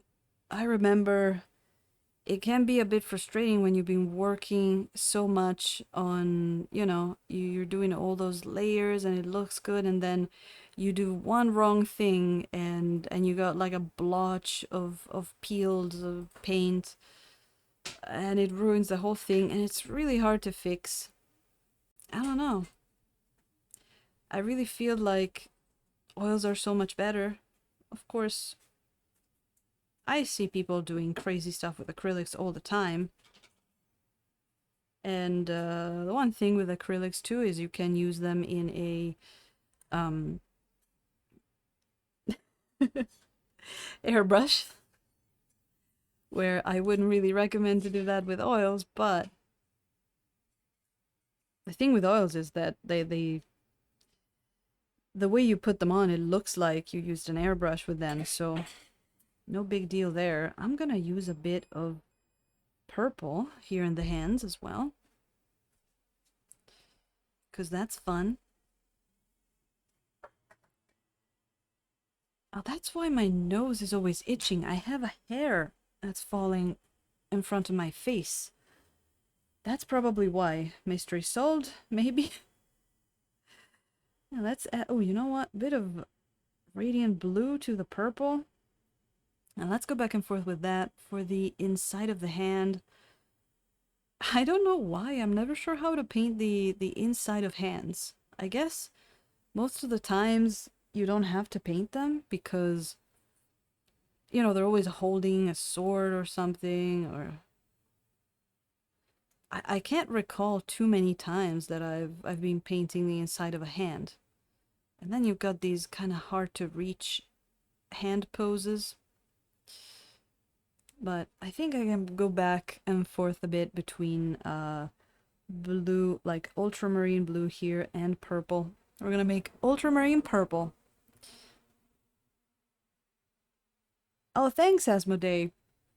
Thank you, thank you. That's been a somewhat recent upgrade that I've been thinking about for a while. Uh, I've really just been wanting people to be able to see what colors I'm using a little better, and I even added the the the the towel, because sometimes it's kind of important to show people how much you are cleaning your brush, especially when using oils for people that have never used them before. I remember when I started, I was always wondering when watching other people how much paint is there on that brush. But anyway, glad you like it. There we go. It actually helped me a couple of days ago because I had to redo this guy the first stage because we had done this on stream and then he broke. So I wanted to bring him about at the same, you know, level, at the same stage as we did this one.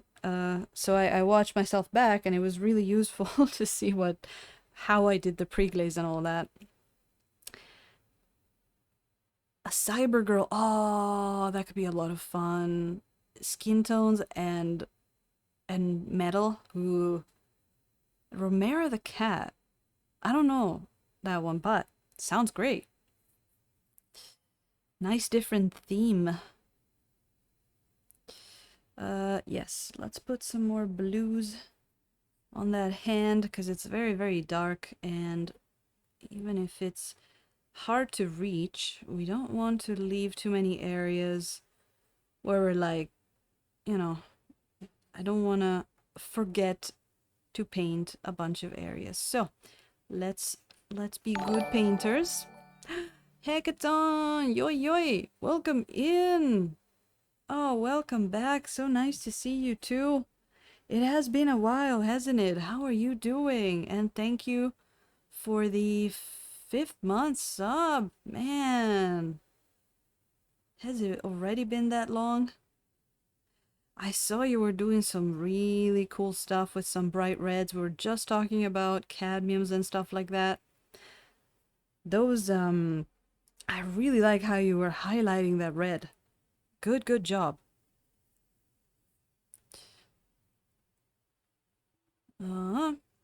It's been too long. I know.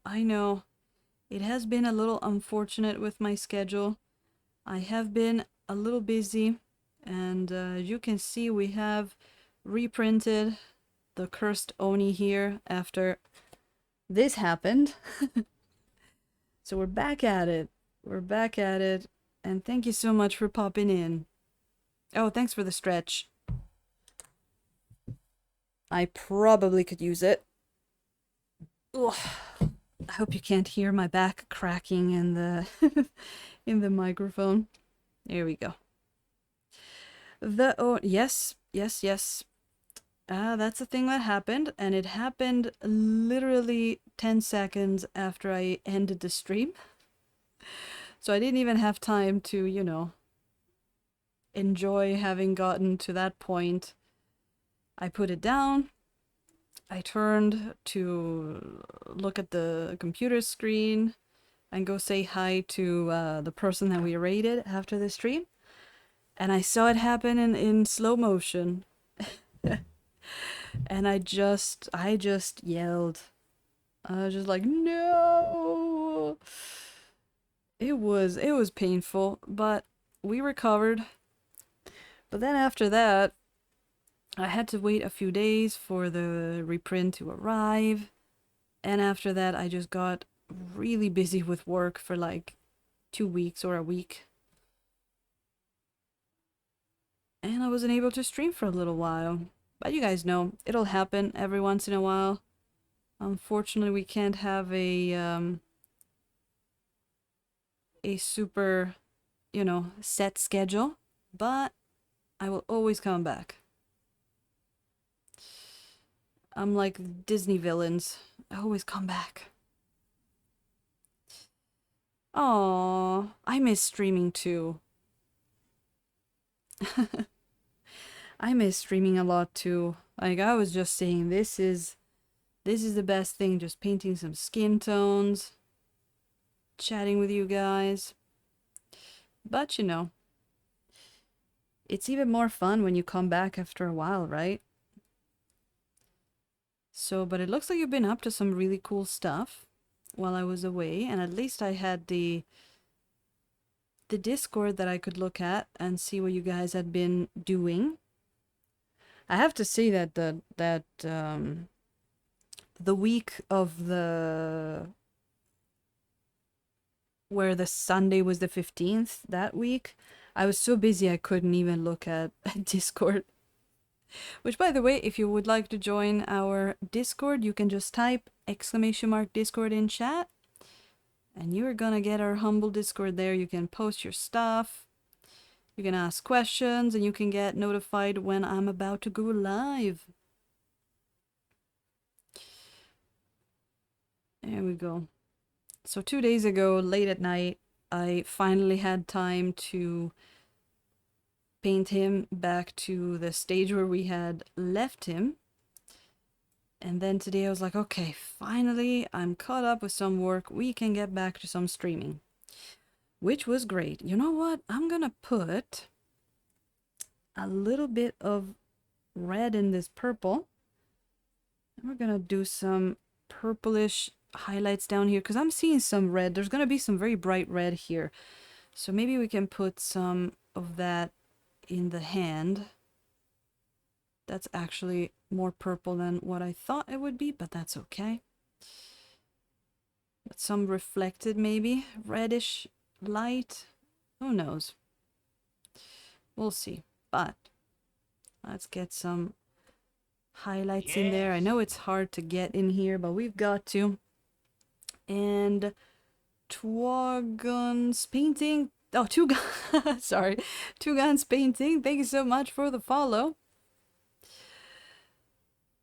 I'm really bad at reading stuff that is just one word without spaces. Welcome in, welcome in.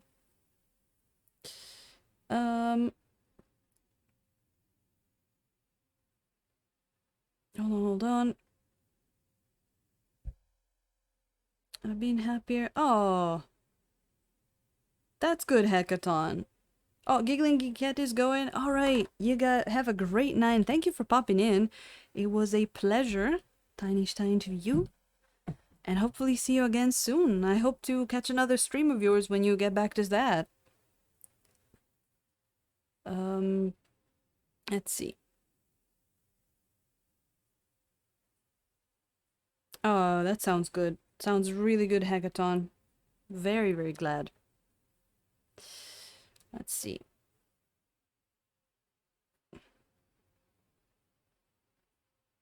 Glad to be on board. Yeah, welcome in.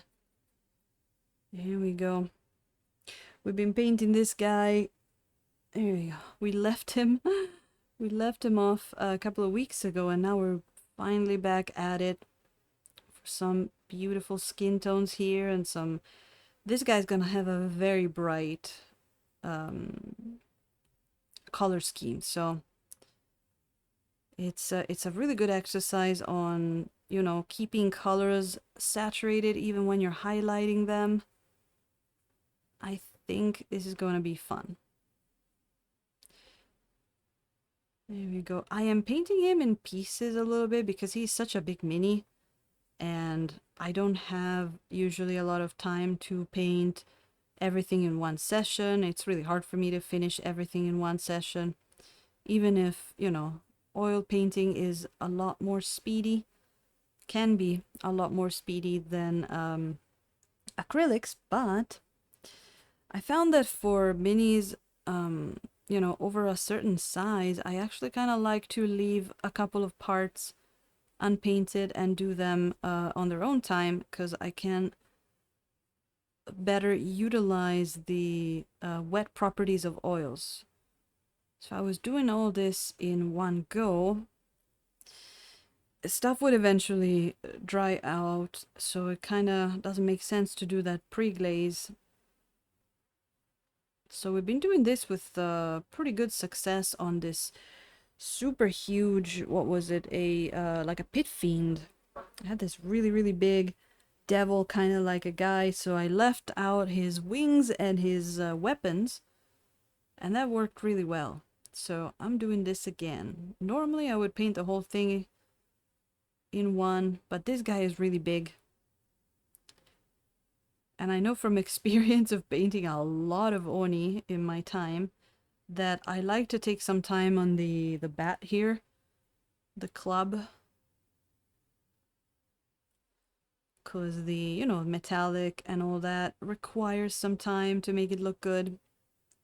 And that one's gonna be a sort of like a black type of bat, so it might take a few tries to get it just right. Okay, I see an area there that needs a bit of blue. Hold on, I know this is hard to tell what I'm doing, but I'm trying to paint in between the fingers and make them slightly brighter. There we go.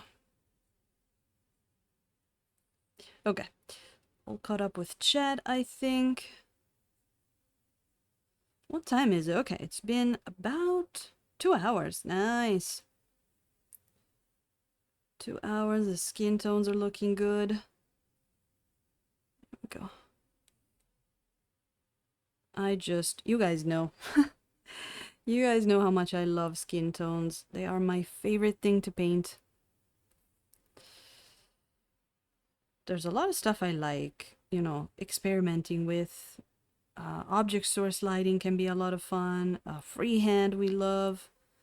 Even, you know, non-metallic metal, which is usually my preferred type of thing. I can't say it's like one of my favorite techniques, but I love the challenge.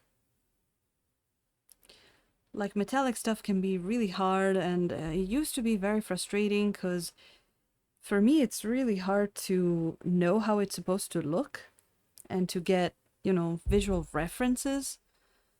But yeah. Whistle Pig.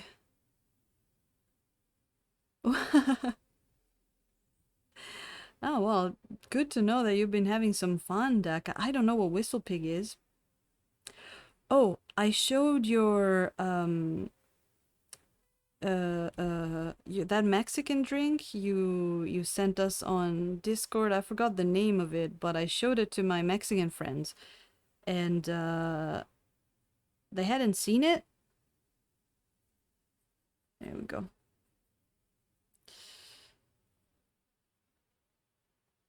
But that was interesting. There we go.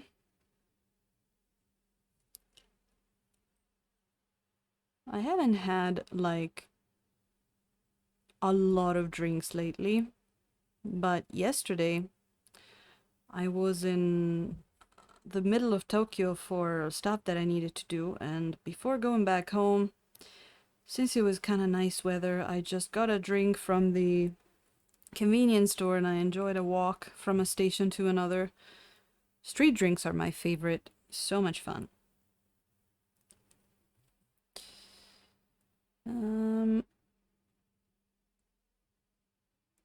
Speaking of skin tones.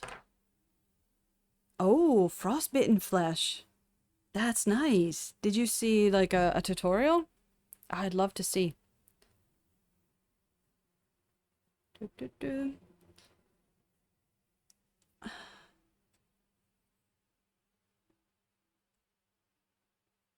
Rice. Oh, oh no. I hope you can find some more. There we go. I've just been having a lot of craft beer lately. Usually always a beer person. If I gotta do like something else, it'll usually be gin and tonic. I also like sake, or nihonshu as they call it here. I haven't had that in a while actually, I think.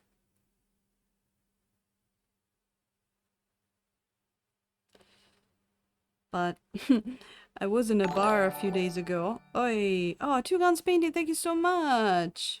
Really appreciate it. Really, really appreciate it. Thank you so much for that. I was at a bar with another person and this Japanese old guy decided that he wanted to buy us drinks. Because I had passed him on the way to the bathroom and said sorry in Japanese, so he got all like, "Oh my god, you can speak Japanese, let me buy you a drink." He was like, we talked for a while. It was so cool. He was a bit drunk, but he was like 70 something years old and still going at it. And he like went downstairs and apparently ordered us beers, and the waiter came up and he's like, "The old man downstairs told me to give you drinks, like kind of not sure." And then he said he sat with us for a while talking about how it was during the Japanese bubble and all that. It was a lot of fun. Let me have some more tea. Um you got an idea how to approach it? Oh, awesome. I'm looking forward to the pictures.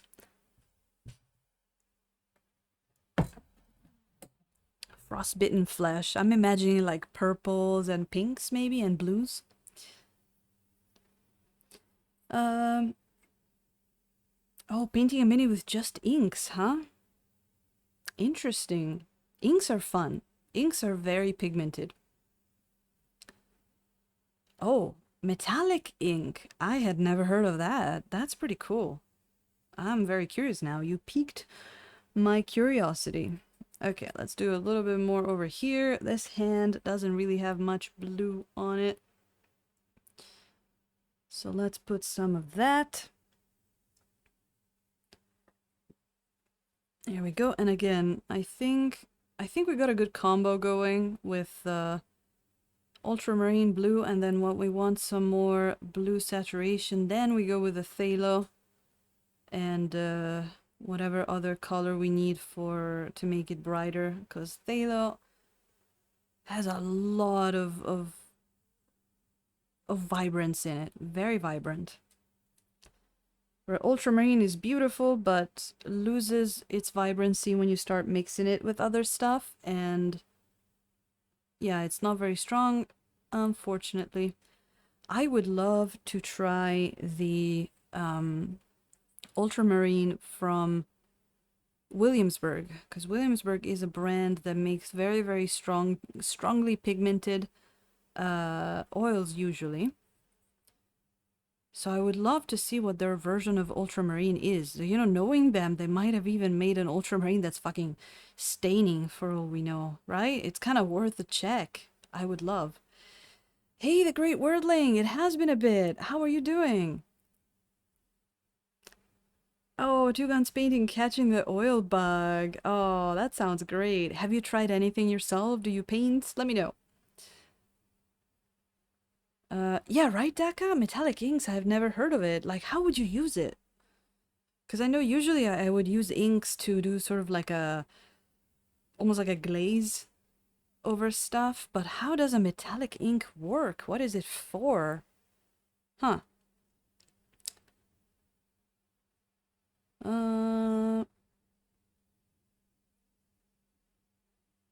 let's see. Trying to catch up with chat. Won't be as shiny as the Vallejo. I have Vallejo metal color too. Or the green stuff world. Uh-huh. Could use mica and up. Oh, I see. Interesting. But ink. The consistency of ink. How are you gonna paint? Are you gonna paint over like a black surface? I'm not sure. Oh, glad to know you're relaxing, the Great Worldling.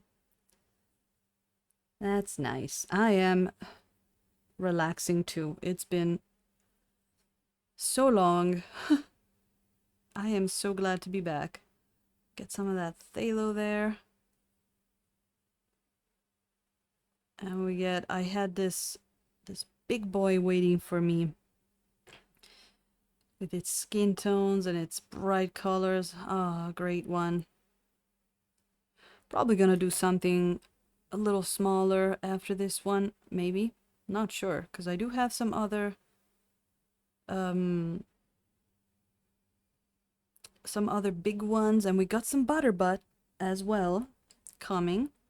Got some pretty good butterbutt with lots of skin, tentacles, stuff that we can do. Like we can go crazy with. I'm thinking more on the purple side of skin tones because it's a drow. Oh, it should be pretty cool. Um,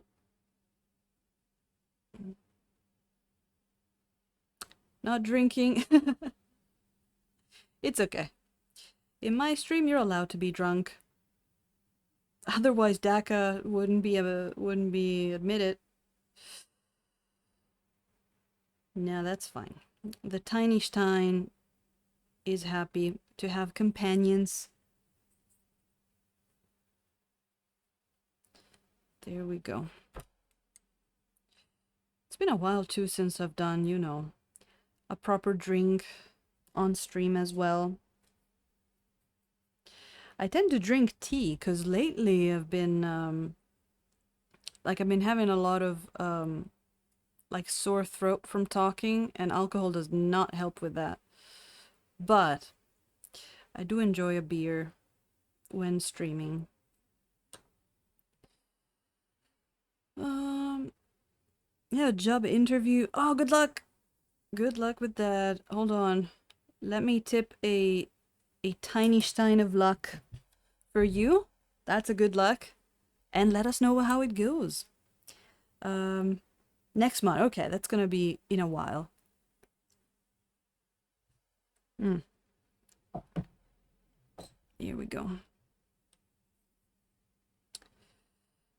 Oh, thanks for sharing links, Lady B. Always appreciated. Okay, let's see. Kind of want a little brighter up here. So I'm trying to go for a purplish blue skin, which is what was requested. But that doesn't mean we can't go, you know, crazy with color variation. We also put these like dark pinks in some of the joints that I really, really like.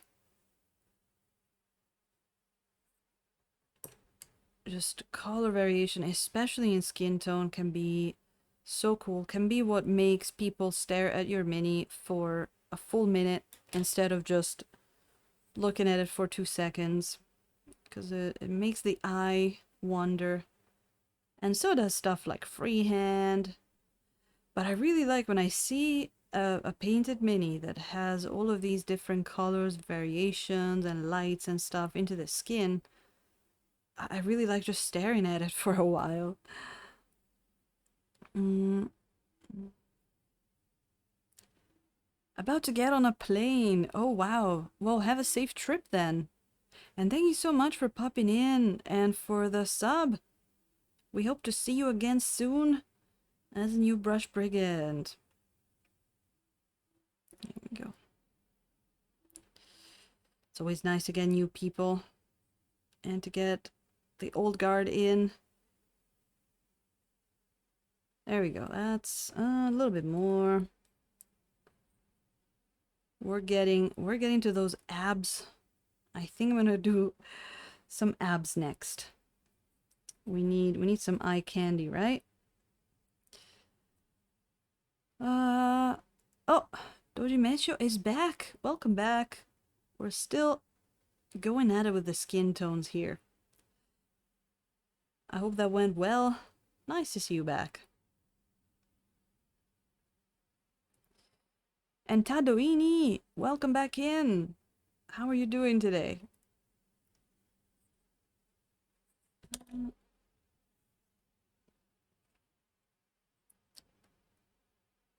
Yeah, I've been having so much fun with the skin tones. There we go. I don't think you saw, but we added a bunch of these purplish kind of pink to a lot of its like joints, for lack of a better term, like the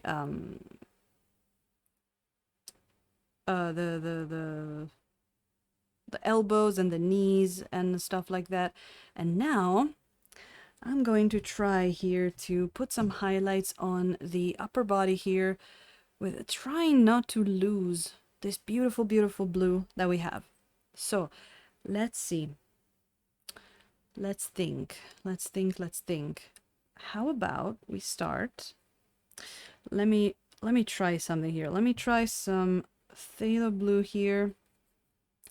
Let's maybe throw in some of this composed blue. How's that looking? Maybe. Let's see. Because I might want to keep it on the purplish side of things as well. No, that's actually kind of nice and saturated. Let's go with this a little bit.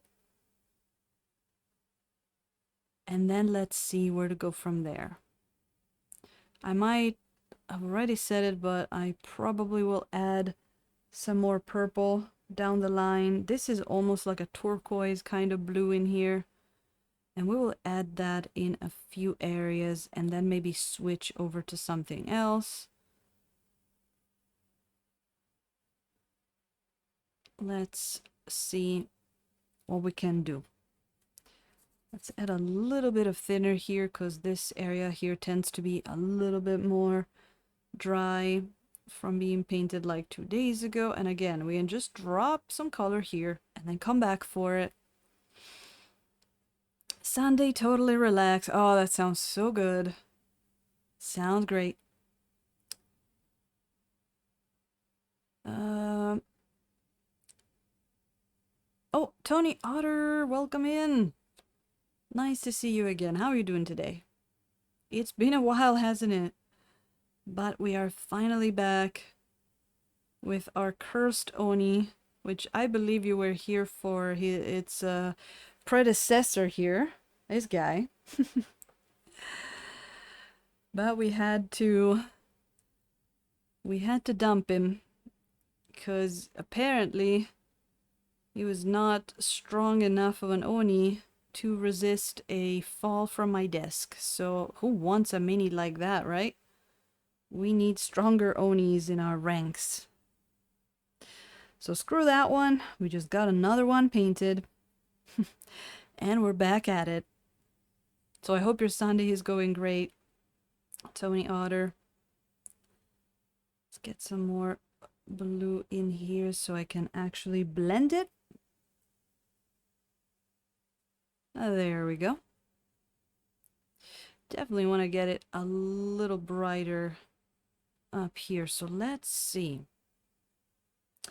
Let's use some more of this turquoise kind of blue mixed with the phthalo. I'm going back and forth between phthalo and ultramarine.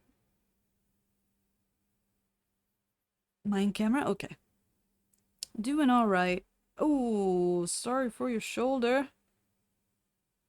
Hope you can get someone to maybe give you some nice massages. I've had a sore back myself just from, you know, lack of sleep and all that. And that's never fun. But hopefully you feel better soon.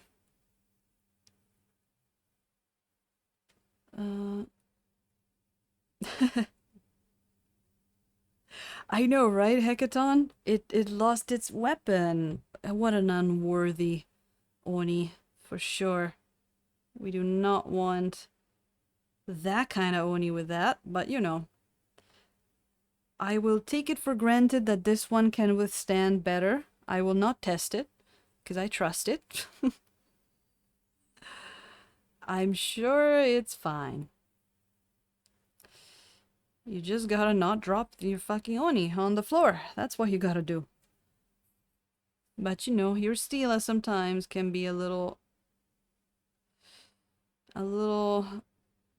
wonky with her stuff. Okay. Let's see.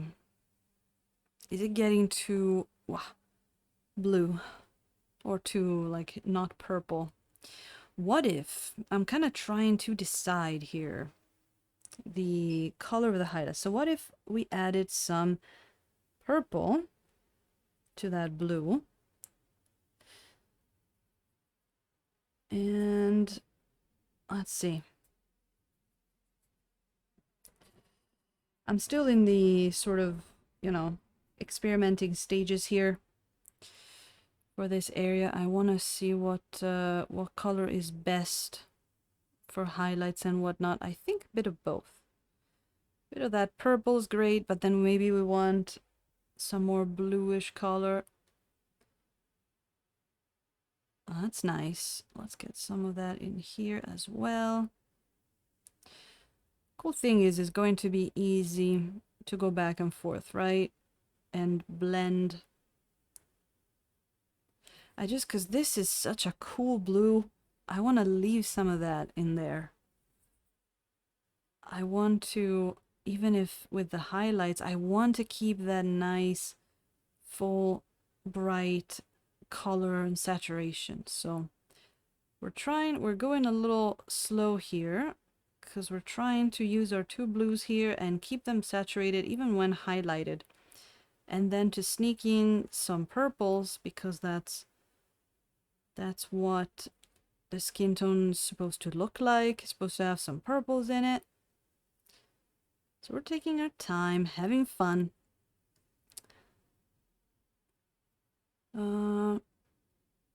Was it Oni headed for retirement? Yep. Pretty much. I mean, it had a short and full life. It lived just past the pre-glaze. What a weakling of an Oni. So how can I get a nice highlight here with this purple? I want to see if I can get what if I add, oh, that's nice.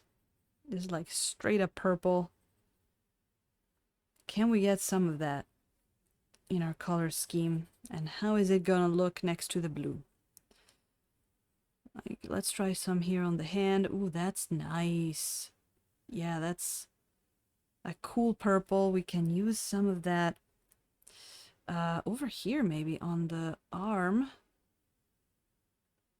Oh, that's cool. Probably in between these areas as well.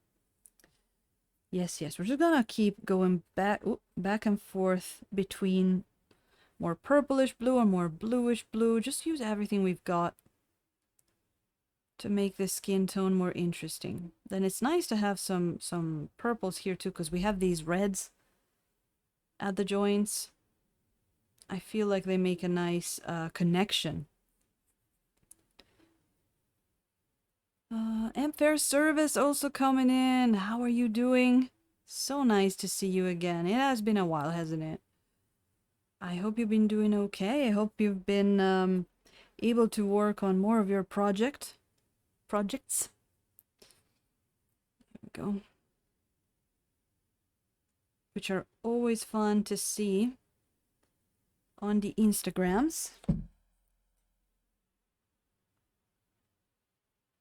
There we go. Oh, I like that purple in there. I might actually put some in the face as well, like here in the, ooh, on the cheek area. He's got some pretty cool textures here on the, or sculpting on the face. Very nice. I haven't done much on the face yet. Let's see. How about we put some purples in those abs? Absolutely. Oh, yes. Man, we want these blues to pop. We want these blues to pop. That's going to be hard to get in there. And it's going to be a bit hard, but we're trying. That's a big thing, right? When you're trying to highlight something, you want it to be nice and bright, but then you start adding white and everything gets desaturated and stuff doesn't look good and you're wondering why. And it kind of sucks. So I'm experimenting with what colors to add to avoid that. There we go. And I've noticed that using phthalo blue keeps more of that saturation in the blue. Let's get some more of this purple in here.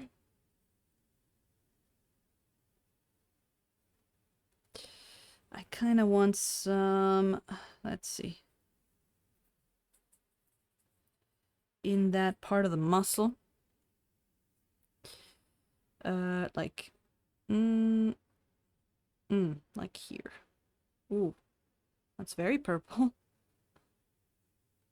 Nice. Oh, this is fun. I just want this skin tone to just like burn your eyes from how intense it is.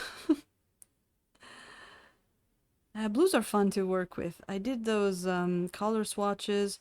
I found out a lot of stuff just putting down all of my blues on a piece of paper, mixing them with a bunch of different colors like the white, the radiance, and green and purple.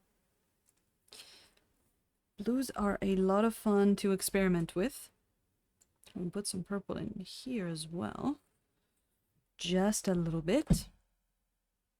Again, we're not on a rush to blend, right? We can just have fun building up our colors and then we can come back to it later and blend then. There we go.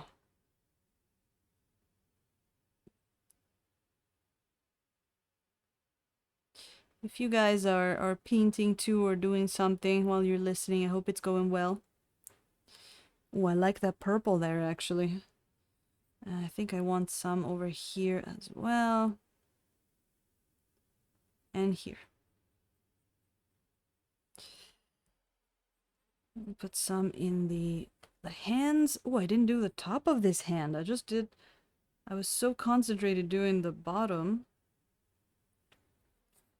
But yeah, dioxazine purple is, oh, so cool. Love it. Just getting more on the purple here. Why not? Look at that. Oh, so cool. We could even add some to the feet, but let me leave it for now. I'll put some in here just to connect a little bit. Yeah, that's good. Let's get some more of that ultramarine on the abs.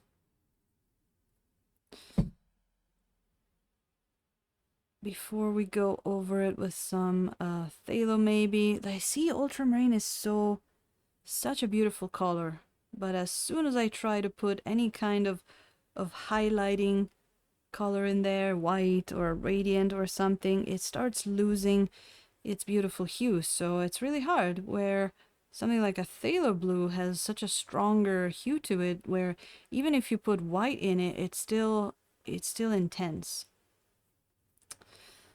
So it's nice to have the phthalo to get those highlights in and leave some of the ultramarine underneath in the darker areas for the hue. There we go. Ultramarine abs, right? I just gave you guys a new workout goal, I guess. You you gotta train those abs until they turn blue. There we go. With a bit of purple in them. Why not? There we go. Got that. It's getting good. I don't know if we're gonna get the chance to do anything else apart from the skin tones today. I'm just, you know me. I'm having the time of my life. But the next thing I would work on is probably that hair, because it sounds like a lot of fun to make it super orange and bright, like orange and blue. They're supposed to really clash, but I think it's gonna look fun and interesting. Let's take care of some paint here that looks a little rough. That's nice. Oh, I really like that purple bit there. Let's elaborate on that. I'm just using dioxazine with what is it called? Radiant purple or violet in it. Is it called radiant violet? So I guess instead of using white in the purple, we add very light purple to it, and it kind of keeps the purpleness a bit better. There we go. Add a bit of that. Again, we can blend later. Get some purples over here. Why not? Look at that. Nice. It's actually kind of a bit hard to see, but I just noticed that the palette is a little over bright. Oh, that's better. Sorry about that. And oh, let's add some purples over here as well. Why not? Look at that. I don't know. I've always really liked blues and purples as a color.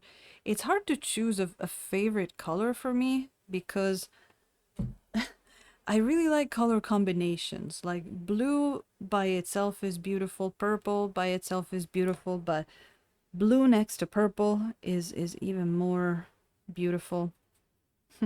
When I was 16, I dyed my hair blue, like electric blue. I loved it. My parents hated it, and it was a huge thing because I lived in a very, very tiny mountain village where everybody knew everybody, and so, I was the one with the blue hair. Don't don't talk to her. It was crazy. And that was after having a mohawk. No, I think mohawk was 16 and then 17 was blue hair. That was crazy. I loved it though. It was so cool. We had one of the hairdressers was this guy from Australia for some reason. Really really cool guy. And he was using this like Indian ink of some kind that was so blue. It was like deep ultramarine, super intense blue. I loved it. It lasts for a long time too. There we go. I dyed my hair again on my own after that, but it was never as cool as that blue. There we go. Ah. I got nostalgic now. I haven't had dyed hair in a while. I did it when I came to Japan as well, because I was here as a student, so I didn't really care about work and stuff like that, at least for the first year. There we go. Hey. The rebellious phase, yep. There's I mean the Steal a Rebel nickname dates back to those years, so you find different ways to be a rebel in when you become an adult, right? The only way you have when you're in high school is like dyeing your hair and listening to punk rock bands. And you get older and you find different ways, like becoming a freelancer instead of working for a company, or using oils instead of acrylics to paint miniatures. There we go. Oh, it's so beautiful, this color. I love it. Okay, let's try. Let me try another thing. Let's try the phthalo blue.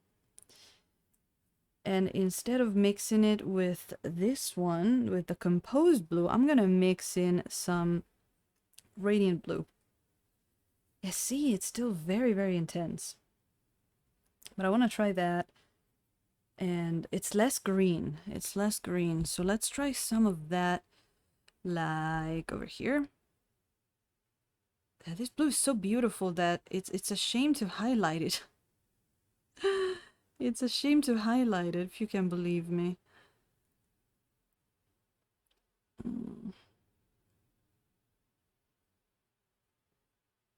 Here we go. Where was it? Here. There we go. Oh, it is a beautiful blue. Man, if I could only find a good way to highlight this ultramarine blue. But it won't. It won't. Oh, maybe with a bit of purple instead. Just mix everything. Mix everything. And see. Keep it saturated. There we go. Ah, not bad. Not bad. Then we're going to have to do some brighter stuff here and there, but get that muscle in there. I really like these guys' muscles. It's fun because when you do, you know, female models, you got the curves, you got the butt. It's fun to highlight, you know, the boobs and all that. And then you get these male models, and it's a lot of fun to highlight all the muscles. There's challenges in both. Oh, this is really nice blue. There are challenges in both, of course. But I have a lot of fun doing skin tones in general.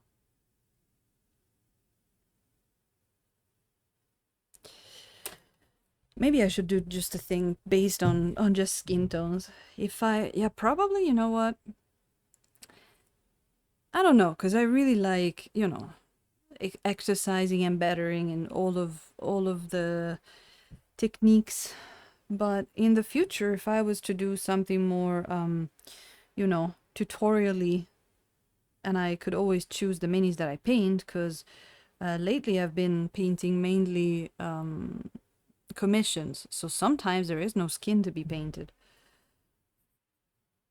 If I was to do like tutorials in the future, maybe I could do something more centered on skin tones. I don't know.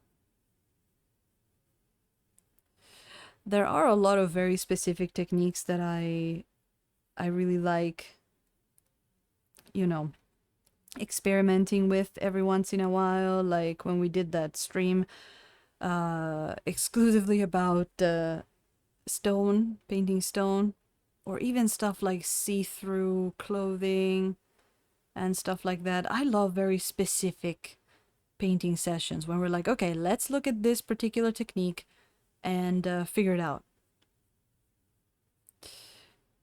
But the sorry, the commissions have been a lot of fun though, because there's a lot of stuff that maybe I would have never done if it had been for myself. I would have never chosen. And then with the commissions, you get to explore that thing that you would have never thought to do. Lady B, you gotta stop with that cobalt purple. It has to be locked away.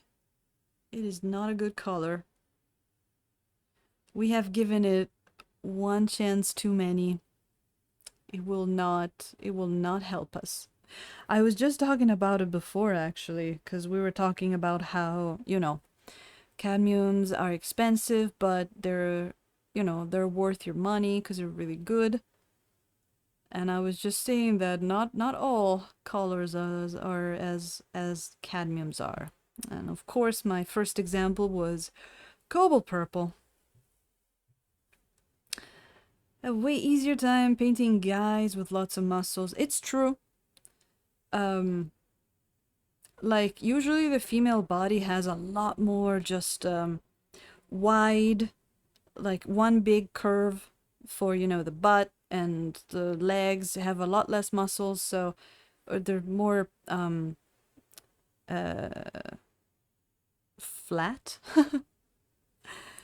So it's a lot harder to do stuff, especially in acrylics. I remember I was like, how am I supposed to, you know, conceal the brush strokes? It's really hard, definitely. Let's get Oh man, let me think. Let me try some bluish this. Try some of this. Let's see if we can get this a little brighter here. Um,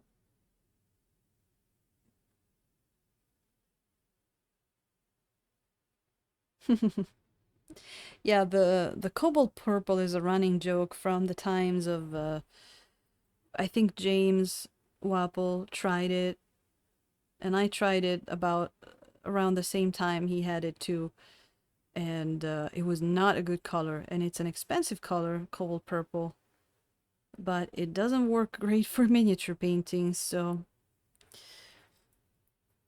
Lady B never loses an occasion to make jokes about that. And I tried to use it a few times, but it just isn't a good color. Doesn't mix well, doesn't stain, doesn't do anything. It's not, doesn't really look good either. It's like a very dull purple. Maybe it's good for painting. I think James said that he used to use it a lot in watercolor painting, I want to say. So, I don't know.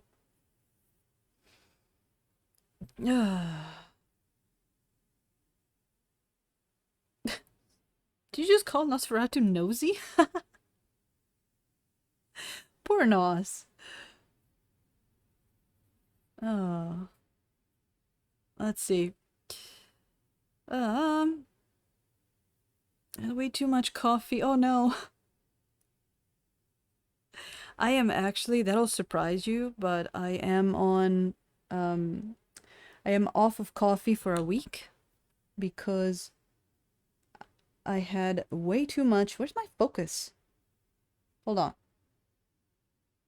I had way too much that week that I was super busy with work, so sometimes you have to detox a bit because they say it takes just a very few days, like for you to like get off coffee, like kind of like reset, get rid of the addiction. I don't know what how to call it, but so every once in a while I try to stop using coffee for about a week and then I will go at it again. But I have been missing it greatly. I do have my barley coffee that I tell you guys always about, and my decaf. The local, the not the local, the one of the convenience stores, Lawson, started serving decaf, which is nice. They call it caffeine-less, but that. So sometimes I'll get that. Let's get some more of that into the phthalo. I need a little brighter up here on the shoulder. So we're gonna get some more of that. But I am trying to vary the blues that I use because I really like, you know, to have that variation in the colors.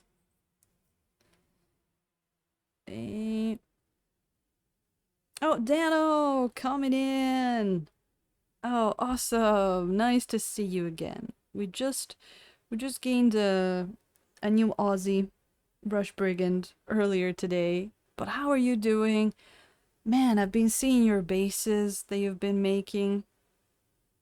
They look really, really cool. And I've seen one that you painted on Instagram. Man, they look very good painted. Good job. Oh, thanks, Lady B. Oh, I think that's the last sip. Cheers. Mm, nice. There we go. So, I'm trying to brighten up this shoulder here, but keeping the saturation, which has been tricky, but I've enjoyed the challenge. Ah. Might need to get some darks back in later, but this is what we always do. Let's see. Oh, I did some painting. Sounds great. Oh yeah, because it's later than here there, so you're probably already done for the day. What is it? 8:20 or 9:20? I always forget if you guys are 1 or 2 hours ahead. It probably depends. Probably depends. We were talking about the Langridge oils a bit before because Lady B was lamenting the price of oil paints in Australia. So I told her that you use the Langridge, and someone said that they can be comparable to Winsor and Newton oils for the price. But here we go.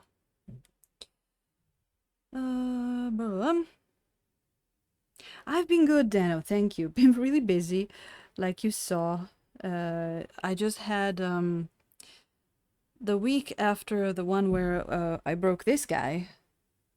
Just got so busy because I had some work event stuff to prepare, and just I wasn't able to stream. I wasn't able to do much apart from working, to be honest, unfortunately. So, but you know, that happens a lot in the kind of work that I do. There are just going to be times where I'm not going to be able to stream for a little while, but then I will come back and we will catch up. I missed you guys though, very, very much. So hopefully, there we go. I might be like next week I got like another event thing, but it shouldn't be as bad as this last week. Hopefully. Oh, this one needs a bit more stuff here.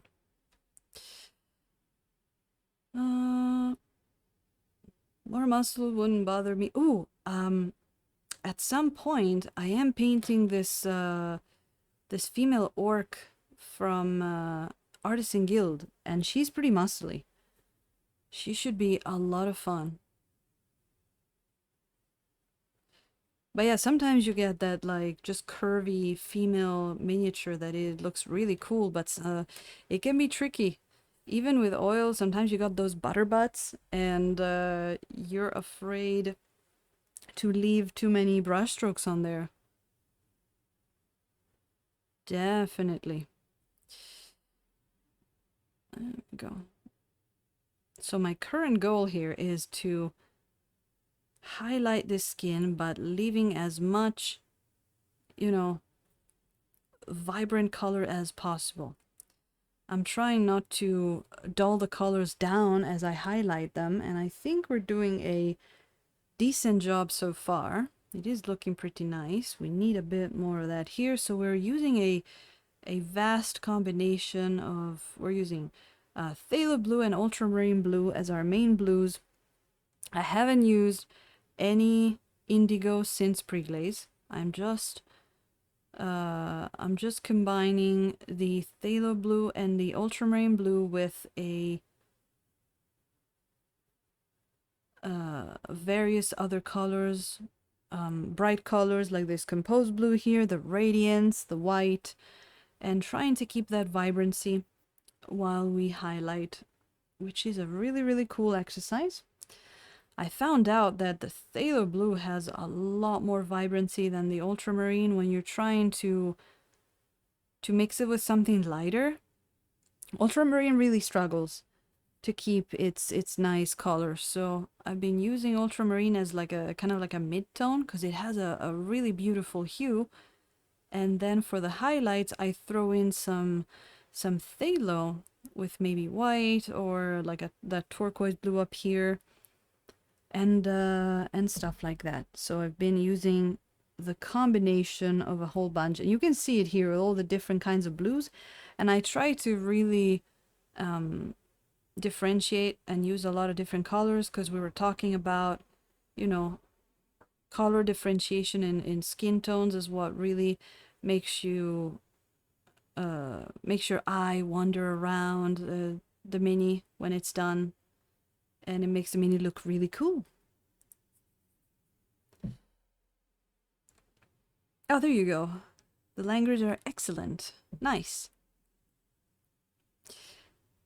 The Prussian blue is fantastic. It is. Prussian blue is great. I made some silver metallic paint with their silver pigment. Nice. Just been excellent. There's made a couple others. Nice. That's good. Actually, like, I hear that metallic pigments are pretty hard to work with. So if you found a pigment that works well inside of the oil, that is really, really good. I was seeing in the Miniature Painting Guild Discord in the miniature making channel, people were talking a lot. I haven't tried myself making metallics yet, but people were talking a lot how it can be, you know, some metallic pigments have difficulty mixing with the oil. They can be weird, grainy. So if you find a good working one, hold on to that. Okay, let's see. The underside here, I think it's dark enough. We can add some blue over here. Also, Ultra Rain doesn't have a lot of opacity, so using it unmixed on dark surfaces doesn't do much. But man, is it a cool hue. I want to use it. Okay, so then we can get some more of this phthalo mix or some highlights. Oh, do we like pects? Let's do it some justice. Again, really good sculpt for being meant for a much tinier miniature. Dig it a lot.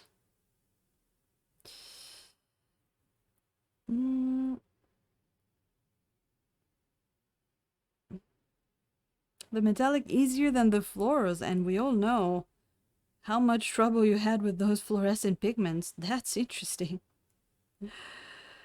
Yeah, the fluorescents, I'm gonna have to remake mine because I tried them in those, the jars, both plastic jars and, the, nail polish containers miserably failed. They did not work very well. Like the oil dried or it separated. So I'm just gonna put them in tubes next time I make them. There we go. Being careful not to grind them too much. Get some of that as well. Okay, let's see. Can we get some of that? How would that be? Too bright? No? Ugh. We're starting to get pretty wet. Oh, you got the GSW metallic pigments too. I didn't get any metallic pigments yet. I didn't get any metallic pigments. I don't really use metallic paints that much. Eventually I might grab them because sometimes I like doing the true metallics. It's fun to try. I usually do sorry, I usually do non-metallics, so I haven't really had the chance to grab any of those, but I know they're tricky. The one thing I'm worried about a bit with metallics, with even the fluorescents and any of those weird pigments is the, you know, the durability. We don't know much. Because, you know, a lot of these oil paints, the classic oil paints, are made to last very long. And I don't know about those pigments. You know, are they gonna fade? Are they gonna become weird? But, you know, we're not making works of art that are meant to be hung on a wall and stay there for centuries. We're making gaming miniatures, so it's a bit different. And they shouldn't get as much light as like a painting gets normally, unless you, I don't know, you put them in your room and there's a lot of sunlight coming in. Ooh, that's tricky to get there, but we need that piece of ab. We need to highlight all of this. There we go. It's starting to look nice. Look at that. It was very dark before. Now we're getting some highlights. We can put some more on there. Let's actually get some more of this purple, which I like.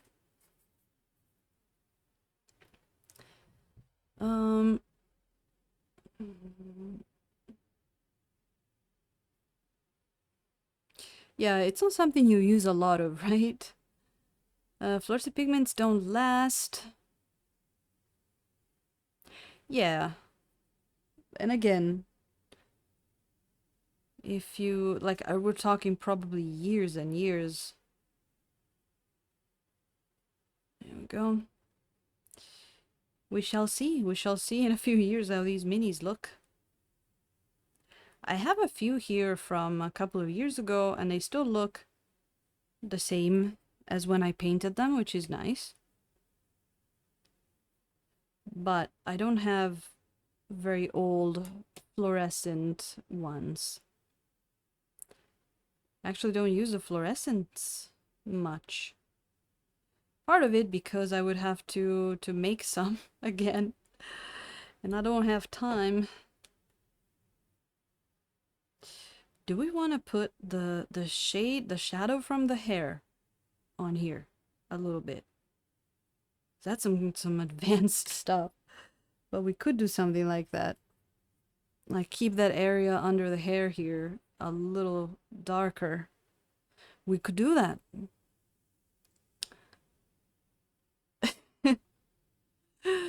Oh, Deck, I love that image. The ones I paint for myself are usually for gaming, so same. And then I know that some people that get minis from me do use them for playing, and some use them for, you know, exhibiting. So there's a bit of everything. Let's get some more of this purple.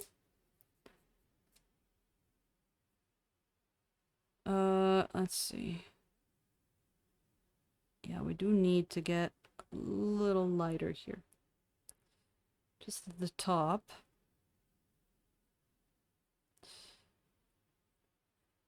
I really like the blue-purple skin. And maybe next time we do something in blue, we'll go back to Prussian. Because a really nice combo that I love using. And Cosmo Bergamo, welcome in and thank you for the follow. Is like the Prussian blue mixed with phthalo green, actually. Because when you highlight blue, if you add a bit of green in it, it gives you that nice saturated color. So I've been doing that a lot. Been using the Prussian blue a lot more than the ultramarine and the phthalo. The phthalo I have used barely. Because let's face it, when you have Prussian blue, it kind of feels like you have everything you need. But it has been a lot of fun. I'm actually really liking the phthalo. The ultramarine, it's tricky. It's beautiful but tricky because it's not very strong pigmented.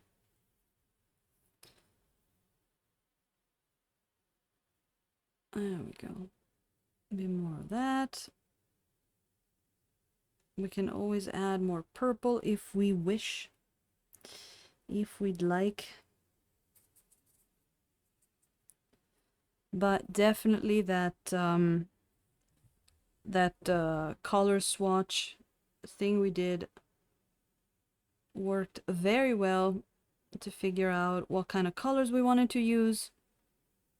Even if the ultramarine blue looked a lot better on paper because, you know, it's on white, it's not, you're not trying to do any kind of layering with it, it's just, you know, color on paper, so you kind of, it's hard to see the potential, like the staining potential when you're doing that, but still, it's very, very nice to see what mixes with what and all that. Yeah, you know, if you get the chance to also try Phthalo and all that, it can be fun. It can be a lot of fun to have more than one blue in a mini. Like, for example, I got an example right here. Hold on. Let me put this down very gently. I'm actually gonna put it up against the thing because we broke it already once. There you go. Hold on.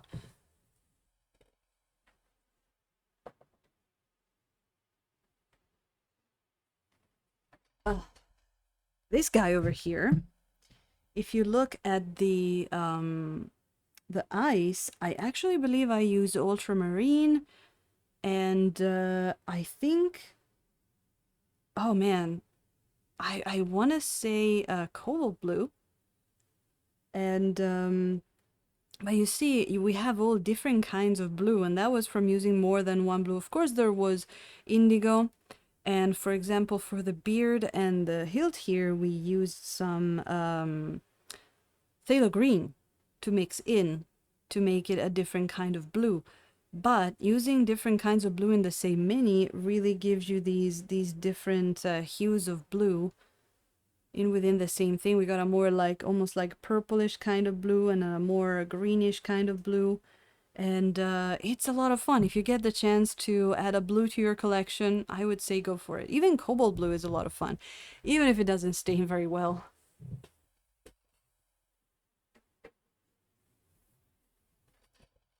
I actually really enjoyed the staining power of the phthalo blue. And you know, I thought I love phthalo green, so phthalo blue could probably also be really cool. My Prussian blue stains decently, especially if I do a pre-glaze and mix it in with indigo. I don't think it's supposed to be a very staining color, but and that also gonna depend on the brand and all that. Um, the spitting image. Thank you, Cosmo Bergamot. And let us know if you paint as well and what you paint. Oh, Daka, that was a while ago. That was a while ago. That was definitely during the first year. Maybe you were in here for the sessions, but yeah, we did that one on stream. It can have been before you because you were here since the beginning, but maybe it was in a month that you were busy. Oh, are you also going? Hold on. Oh, good night. Okay, I have missed that, but Daka, thank you so much for popping in. Have a great night, and hopefully see you again soon. Uh, would there be also Sailor Yellow? What? Am I missing a conversation here? Bits of a conversation? Trying to build the confidence to paint a Dreadnought 40k mini. Aha. Go for it. Just go for it. What's keeping you from it? Like the size, the color scheme, the price of the mini, so you don't want to ruin it? A combination? Ooh, there's a bunch of blue there we haven't done anything with. There we go. What was it here?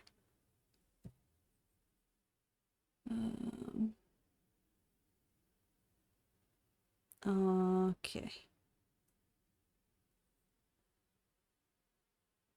I have completely ignored this muscle here. Oh, one thing I gotta remember, I have to put a cut, like a bloody cut on this pect. But I think I'm just gonna do that at the end. Maybe even after it dries. Maybe. Don't know. But it's gonna be a little bit of a freehand. Nice. Okay, let's see. We got some really nice purple going on here, but I also need some more blue. How long does it take for oil paints to dry on a model? Good question. So, well, short answer, it should take about like a couple of days, like maybe 3 or 4, 5 days, depending on how much paint you used and what paint you used. Some oil paints, it's written on the tube usually how long it takes for them to dry. There are some oil paints that will be dry in 1 to 2 days, and some oil paints that will take up to a week. So it depends. You're probably safe with a week. But it really depends. If you don't use too much paint, it might be drying even less. There we go. And the cool thing about the oil paints is that you can come back, you know, 1 day after, couple of days, or actually the 1 day after is great. You can still paint on a wet surface, so you can still blend. It's just great. I love oils. There we go. There are things you can do to speed up the, you know, the drying process, but I wouldn't even recommend them if you're not in a hurry. Like there are, you know, 24-hour drying paints, oils. I have a couple. I have like a white that dries in 24 hours. And I used to use those and sort of mix them in with my regular paints to make them a little faster. I think they use a thing called Alkyd, and they put it in to make the oil cure faster. But really, the best thing is just let it take its course, I think. But yeah, and like Dana was saying, depends on the color and all that. And it's as Nosferatu says, there are a lot of factors in. One big thing, if you pile up a lot of paint, like if you take a color like a cadmium red, which is one of the colors that takes the longest time to dry, and you pile it onto your mini very thick, that thing can take weeks to dry. I'm not joking. This one time I painted this mini when I was still kind of starting out with oils. I painted this bust, and it was like just it had a lot of red in it. That thing wasn't dry for like 3 weeks. It was crazy. But if you are a little bit more conservative with the amount of paint you put on, it should take less. Much less. But I like this property. I love using it to our advantage. Love the fact that you can put some paint on your Benny and literally come back the day after and blend it then. Or add some paint to it. It's so relaxed. And you can get such smooth blends that they look like you made them with an airbrush.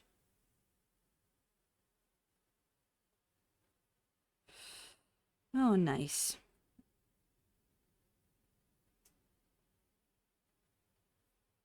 Look at that. Let's see. So it's sorcery. Pretty much. Sometimes you are staring at your mini and you be like, what sorcery is this? How can this happen? You are seeing, right, how I'm just blending the color. It's crazy. I would just like plop some color on, then go over it with like a blending brush, and it's there, it's blended. We don't need 50 layers of paint, careful glazing and layering that are required in acrylics. You just slop some paint on it and then massage it in, and it's voila, it's blended. Mm,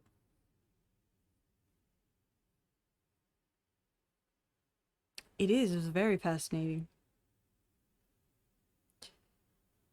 After I tried it the first time, I just continued. It got me. I started out in acrylics, but then after I tried oils, I just thought, okay, I think I found the medium for me. And some people prefer acrylics, some people prefer oils. It's really good to just have access to all of these different tools, because you're bound to find the one for you. I know I had hit some kind of a wall when I was painting in acrylics, and I was like, I love to paint all of these big skin tones and areas that are big and flat. It's really hard to do it with a brush, and I don't want to use an airbrush, and it's weird for the kind of technique that I want to use the airbrush. So what else is out there?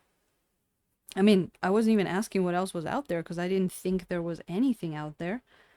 But I ran into something else, which was people painting in oils. And ever since, I was like, oh wow, that's what I was missing. It's a beautiful, happy story. And there have been a lot more people in the past few years that have tried oils and have said, "Oh, you know what? I dig this.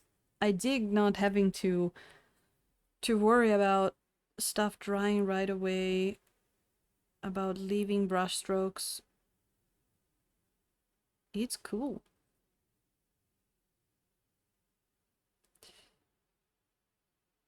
But ultimately, whatever you paint with, we are all having fun with a hobby that's just wonderful and has an amazing community over multiple areas on Twitch, on YouTube, Discord, and whatnot. And it's just awesome to be part of it in any way, shape, or form.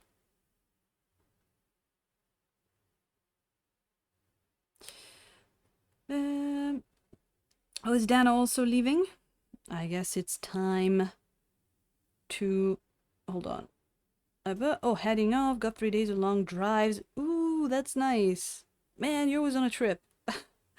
I'm jealous. Thank you so much for popping in. And still, I'll say it again. Great work with that 3D modeling. Hope to see you soon. Oh, thanks, Doji. I'm glad if I'm bringing anything to the community that gave me so much. I think it's I think everybody, when you start painting, you start by sort of like imitating someone else, like I did with James, which is the one that I followed the most to learn how to paint in oils, and then you start putting your spin in it. I think everybody will do that at some point. There we go. But it's great to be doing this here with you guys. Oh, I would love to see how you do a display piece, because your gaming stuff looked really good. And I'm glad you were able to use it, because that's ultimately the fun of it, right? You're sitting at the table and you're looking at your stuff that you painted, and you're like, oh, it looks so cool. I'd love to see how you approach a display piece and how you feel about painting that in oils. Um, there you go. Nas, I hope you have time to play around with your oils a little more, but don't get discouraged from the pre-glaze thing. That's just it's gonna take you a couple of sessions to just figure out your own oils and you know what happens in your own conditions with your minis and your primer and your brand of oils. You just gotta figure out what works for you. So don't get discouraged at all. I made some nasty stuff when I started out. I was over blending stuff and getting just different shades of gray everywhere, and I had no idea. You know, the first time I painted a miniature, and the second and the third, I was like, I cannot get. You know, you might not believe it, but I was like, I cannot get vibrant colors in oils because I kept over blending and over blending. And at some point, I was like, I don't think it's possible. I don't think it's possible to get vibrant colors in oils. They just mix too much. And then I painted a bit more and then I figured it out. So just keep going. Here we go. Getting a bit more bright stuff in there. Oh, Ibina! Hey! That is so nice to see you again. How are you doing? I was hoping to catch you before I checked out for the day, which is gonna be in a little bit. Man, it has been a while, hasn't it? There it is. There he is. It's not the one you last saw because he is missing an arm. We redid him and we've been having 3 beautiful hours of super fun just painting. We just did the skin. It was just my ideal painting session. Just look at the skin, just do the skin. It was awesome. Oh, I'm glad you enjoyed that, Doji. I've finished painting, I think, for Sarah. Oh, that's great. I can't wait for you to play around a bit more, Nos. The Harmony bust. I'm not sure what that is. If you want to drop a picture in Discord when you do, I will see what it is. Busts are fun. It's gonna be really, really cool for you to paint something with big areas. I think oils will really, really shine there. I think you're gonna have a lot of fun, Doji. Have a new schedule. Oh, that's great, Nos. That's awesome. I know you've always been a bit busy with your schedule, so that's great to hear. Awesome, awesome. That's great too that my first stream back was on a weekend, because usually I tend to stream more on weekdays, but you know, I'm also a bit random, so. Really glad to know that though. Are you still on the cemetery duty, or did you switch to something a bit less creepy? uh,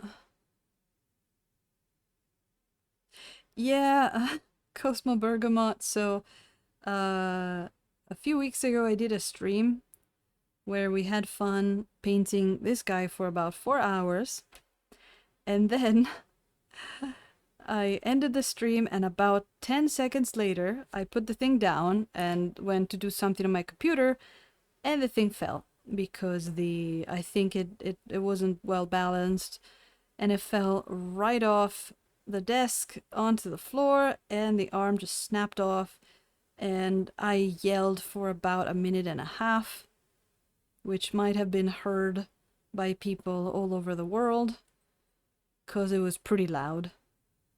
And then I ended up just reprinting it because it's 3D printed models, so the beauty of that. And you know, learning some Zen meditation and staying calm in the face of that. But the cool thing is that I got to redo the colors a little bit better, and I think the hair looks better than the other one. So I guess it's all a win-win. Kinda. Oh, I hope you enjoyed the movie, Doji. Oh, Ibina, you're only broken the same place? Wow. It was printed in 2 parts. Aha. No, mine was printed in 1 part, but I guess I mean, it couldn't survive a fall from the table to the floor. It was a big fall. And, you know, I guess it was a bit heavy here, so it's a 3D printed mini. They do break if you throw them on the floor. But yeah. Um, yeah, thanks so much, Doji. Enjoy the movie, and thanks for coming back in. 4 days weekends. Oh, that's so awesome, Nos. That is 4 days more than what I get. That's great. Get some time to cuddle with that doggo I saw in that picture some time ago. Uh, we could do something with it. We could put you know that like bandage thing that you put when you have an amputated arm? That thing.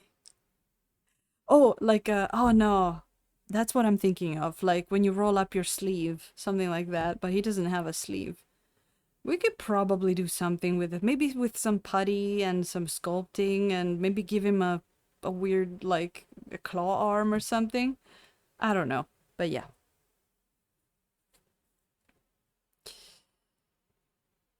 Um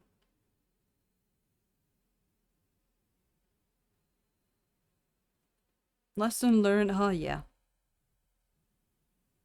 Oh no, you miss him? What happened? Oh no. That would look really cool. Yeah, so we could come up with something for it. I'll think about it. And print a ghost arm. Oh my god. Now I'm getting the good ideas.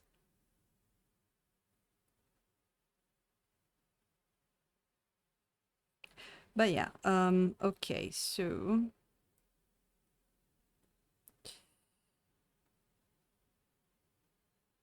oh. Ah, okay. It was dog sitting. Ah, I see. Well, still, that was pretty nice. Oh, that's great though. You get to cuddle with a dog without having to have one and, taking him out every single day and paying for food and stuff. That's what I call a win-win there. All right. Well, he's wow, we did some good stuff on the skin today. I am just having too much fun with this, you guys. It's so cool. And being back and chatting with you has been the greatest too. I think I will be off for the night because my stomach is grumbling and I think I'm gonna need some food. And there were talks of even going out and getting some food outside, which could be a lot of fun. Maybe a beer. Oh, that sounds pretty good. A post-stream beer. That would be really nice. Yeah, yeah. I redid the hair a bit. I tried to keep it pretty much the same, but I put a lot more cadmium scarlet on the hair, Ibina, which I think is more how I envisioned it because I wanted like very very orange. We're gonna be highlighting it in yellow. Probably next time we're gonna get to do that. The hair is gonna should look pretty fucking cool. But yeah, so he survived the session. Let's see. I'm gonna put him right away in the box, so he shouldn't really fall. Or even if he falls, at least he doesn't fall off the fucking table. So yeah, but yeah. And they paid you for it. Oh my god, you got all the lux. No problem, Hackathon. I love people working along. Anyway, I think I'll be off. Let's see who we can send you to today. That is cadmium red, Ibina. It is cadmium red deep and cadmium scarlet. It's actually mostly cadmium scarlet with some cadmium red and some crimson down here. Pretty much the same colors that we used in this stream, but just with more cadmium scarlet. Cadmium scarlet is great. Winsor and Newton, cadmium scarlet.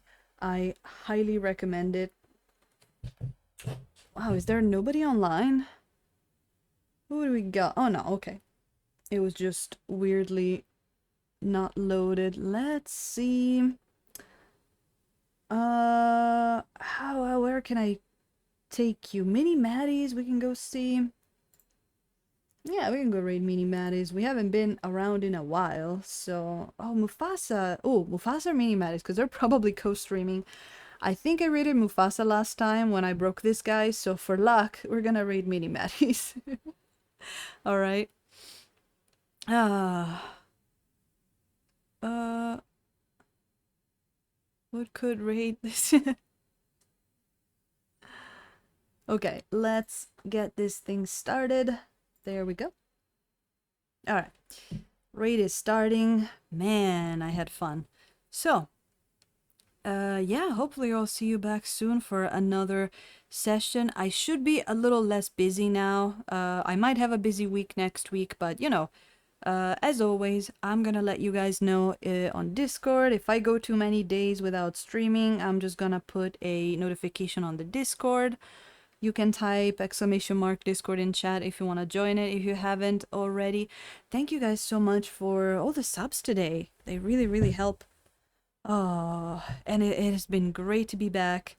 Cosmo Bergamot, welcome in. Take care, Tony Otter, Nosferatu, everyone. And I'll see you on the other side. Mini Maddies and Mufasa, if they're streaming together, they're great. So if you want something else to